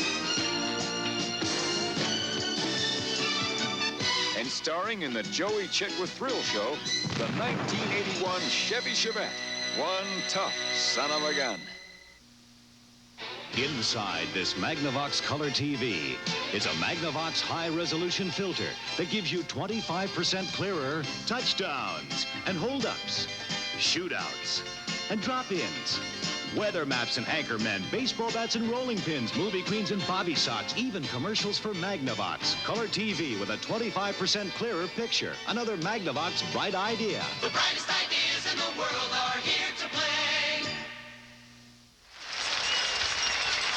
Well, Brian Stone is the man shaking up the sophomore from Tacoma, Washington, who backs up Mark Giroux at the nose guard.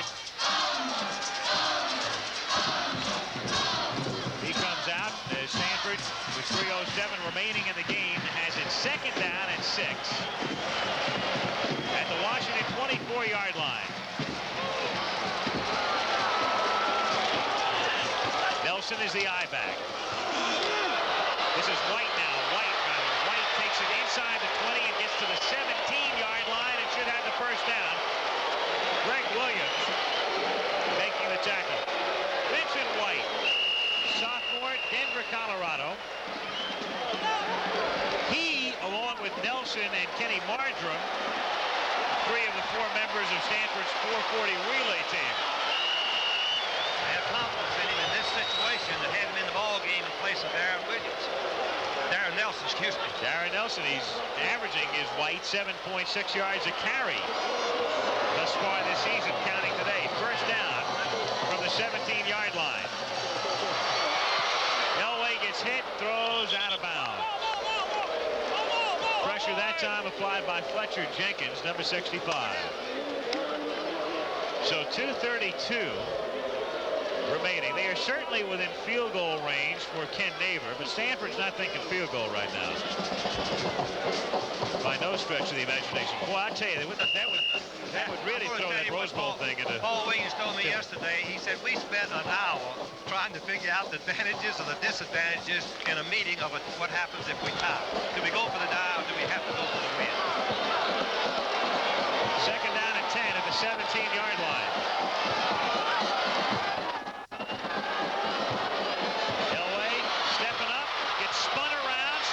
Strength to remain upright. Throws back across the field to White, who's open, and it's deflected away. Bill Stapleton with the save that time. One thing about a quarterback, as we've said before, when he scrambles, you get a distorted pass coverage. In this part of the field, people can get lost, and on this occasion, that's what happened. I don't see first is how he got away from Jenkins. Then he goes all the way over the right, and somehow he sees White. No, he sees Tyler, number 25. Oh, I think it's White, yeah. But watch the play by Bill Stapleton, number 11. He gets his hand up just in time to deflect a sure touchdown pass. Bill Stapleton, fastest player on the defensive team from Washington. That may have been a bowl-saving tip right there. We don't know yet. Still a lot of time. 2:20 remaining. There's an injured Husky. The reason that's Giroux who's now hurt. Now remember, Stone and Giroux, who play the same position. Stone came out, and now it's Giroux who needs assistance. So the Huskies will be a little weak right through the middle. Stanford doesn't figure to be running that way anyway right now. 3rd and 10. It would shock everybody in the stands. Wouldn't it? By the way, they ran up the middle. The report on Nelson, leg cramps. That's why White's in right now. Now timeout has been called. Timeout's been called by the Cardinals with 2:20 to play. Huskies leading 24-21. Hey, you want to meet a guy who's really in deep water? He's on top of what's going to be the largest Texaco offshore rig ever. It's off the coast of Scotland, and it costs around $500 million. When it's fully operational, it'll be able to deliver almost 4 million gallons of oil a day. Will that help America? It sure will. Because in the North Sea or here at home, finding oil anywhere reduces dependence everywhere. Texaco, we're working to keep your trust. This bud's for everyone who wraps it, stacks it, and sacks it. This bud's for you. For all you do, the king of beers is coming through. Yeah, just for you. That distinctively clean, crisp taste that says Budweiser.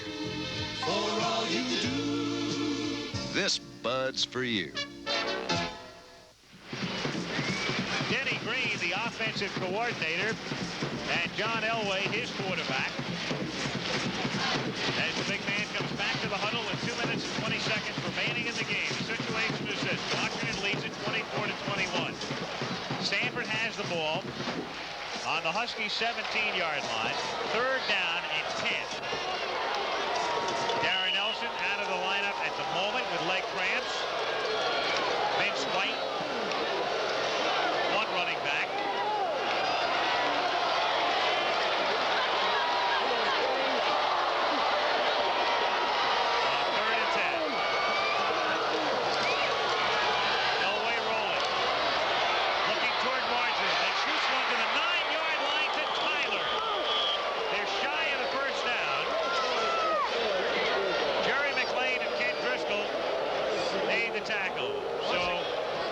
Wiggins' decision right now. Once again, he's moving the pocket over to the right to buy some time, and he's going for the field goal.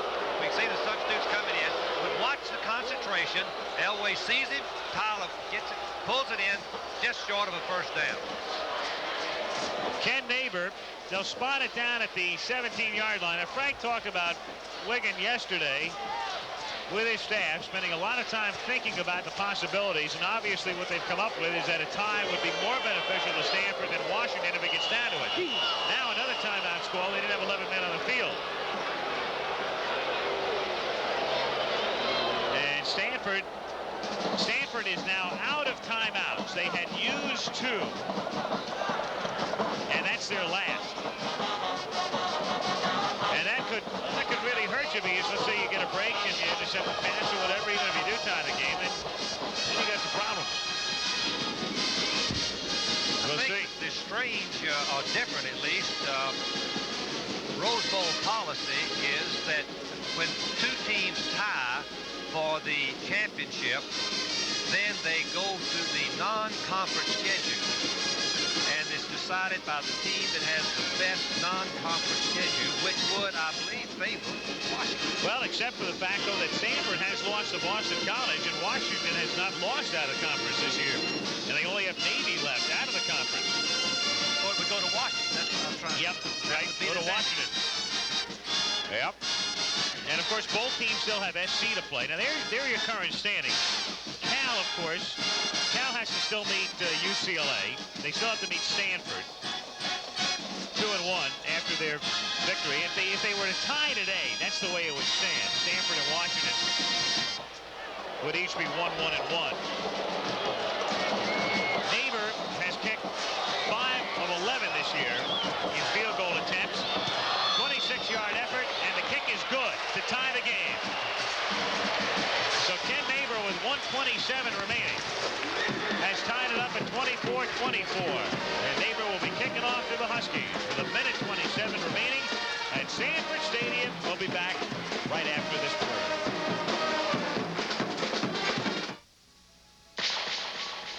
The 100-meter dash. Time, about 10 seconds. In the time it takes a man to run 100 meters, doctors faced with an emergency can use an IBM computer to quickly isolate a critical medical solution that could help save a patient's life.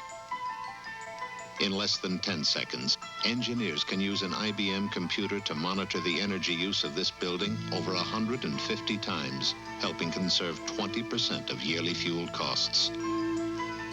In 10 seconds, firefighters can use an IBM computer to quickly select and dispatch the nearest fire and rescue units to speed help on its way. At IBM, we know that better performance can mean a lot to people. By increasing the speed and lowering the cost of computers, we've helped more people than ever before improve their performance. IBM, helping put information to work for people. Al Michaels and Frank Broyles with 1:27 remaining. In the fourth quarter, we're tied 24-all. What about the possibility of an onside kick here, Frank? Well, it's a gamble. You're going for the win when you do that, because you might get beat if you fail to get the ball, and percentages tell us you get about 1 out of 5. So it's about a 25% chance of getting an onside kick. But Washington is not expecting it. They lined up normal. Keep in mind, too, now Stanford is out of timeouts. The Huskies have all 3 left. Neighbor to kick off. Anthony Allen and Aaron Williams are back deep. Anthony Allen is very good at returning kickoffs. Neighbor kicking into a breeze.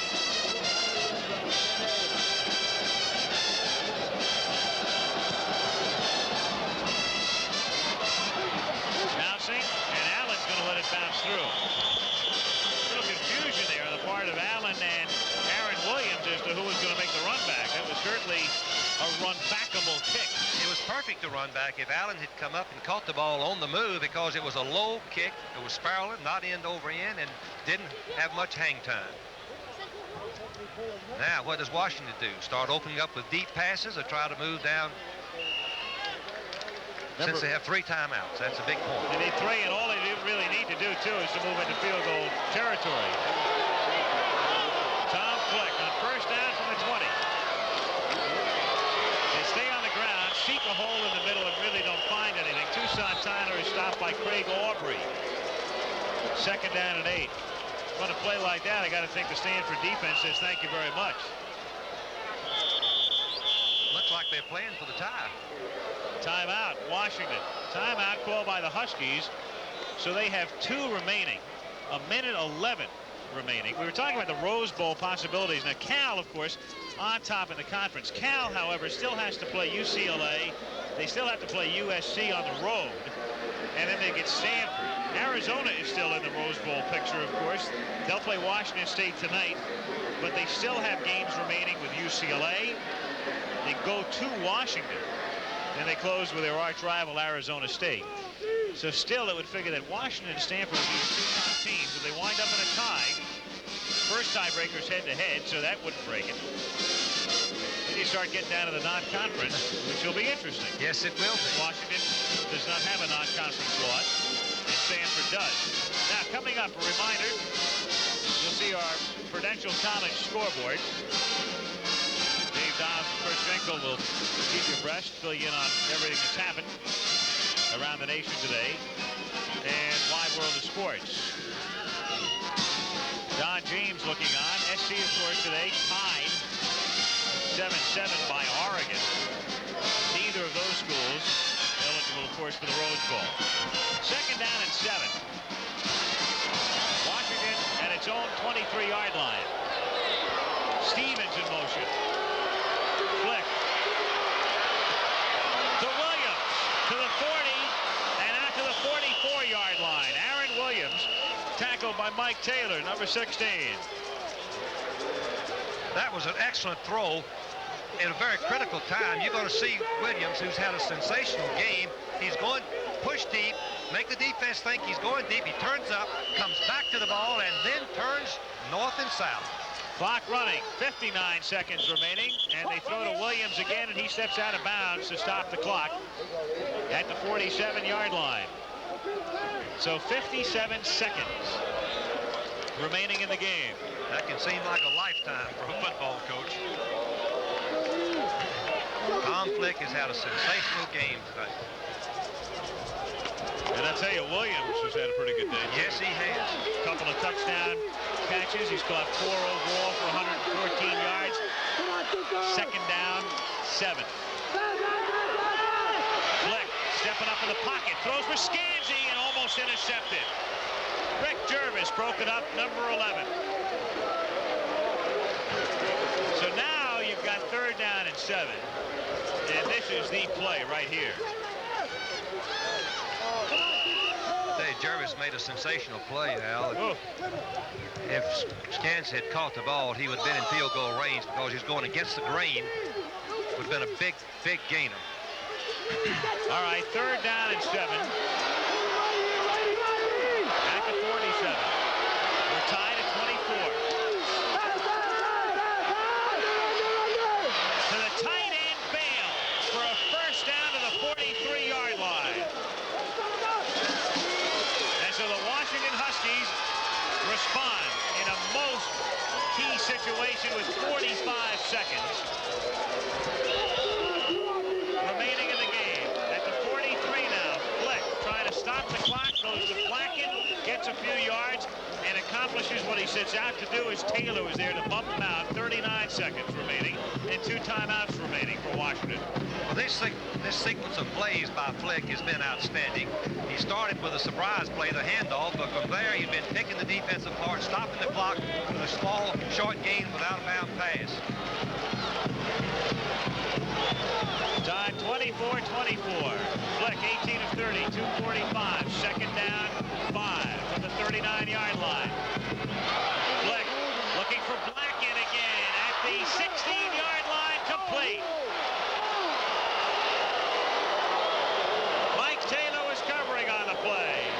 so the Huskies are certainly within field goal range, and they've got the breeze at their backs. Blacken goes in and back out, but the big point is the pass by Flick. He is right on target. Let's watch and see. It's right close to the boundary. He has to come down with his foot in bounds, even though he's in the grasp of a defensive player. That was a very close call. 16-yard line, half a minute to go.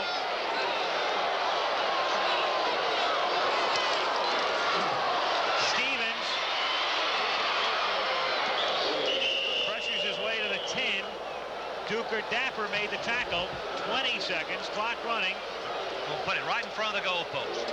Always going to come down to one field goal. A little confusion here now. Washington running guys in and out. Look at this, 8 seconds. They're liable to run out of time here unless Flick gets it away in a hurry. He does to Allen. With 2 seconds, he steps out of bounds.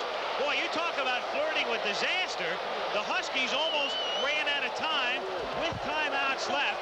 And fortunately, Allen does get out of bounds for Washington to set up a possible game-winning field goal. They almost ran themselves right out of a victory. With 2 timeouts, I would have left the ball right in front of the goalpost rather than kicking from the severe angle from the right hash mark. Chuck Nelson from an angle. So here's your ball game right here. 24-yard attempt. The kick is good.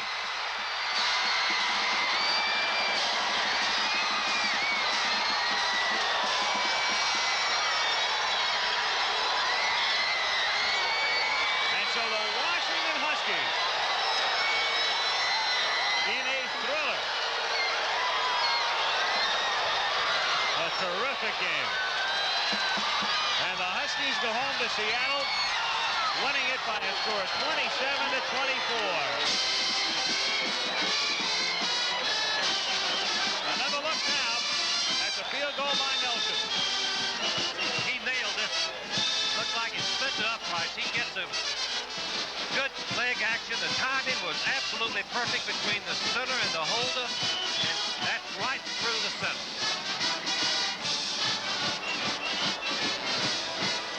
Well, it was a great ball game. Oh, it was a sensational game. As the Huskies moved out to a quick early lead, Stanford kept pecking away. Finally caught him at 24. And the Huskies just exhilarated at this point. 2-1 in the conference, 5-1 overall. Who do you like for your Chevy players of the game? Tom Flick. Yep, for Washington. And for the Stanford Cardinals, what's your make the choice there? I believe that I'd go with Elway. He was sensational. The 2 quarterbacks. Elway, our Chevy player of the game for Stanford, and Tom Flick taking that honor for the University of Washington, and each man's name, $1,000 scholarship awarded to the General Scholarship Fund at the respective schools. So this is Al Michaels and Frank Broyles saying so long from Stanford Stadium. The final score again was the Huskies 27 and the Cardinals 24. Travel arrangements made through and a promotional fee paid by United Airlines.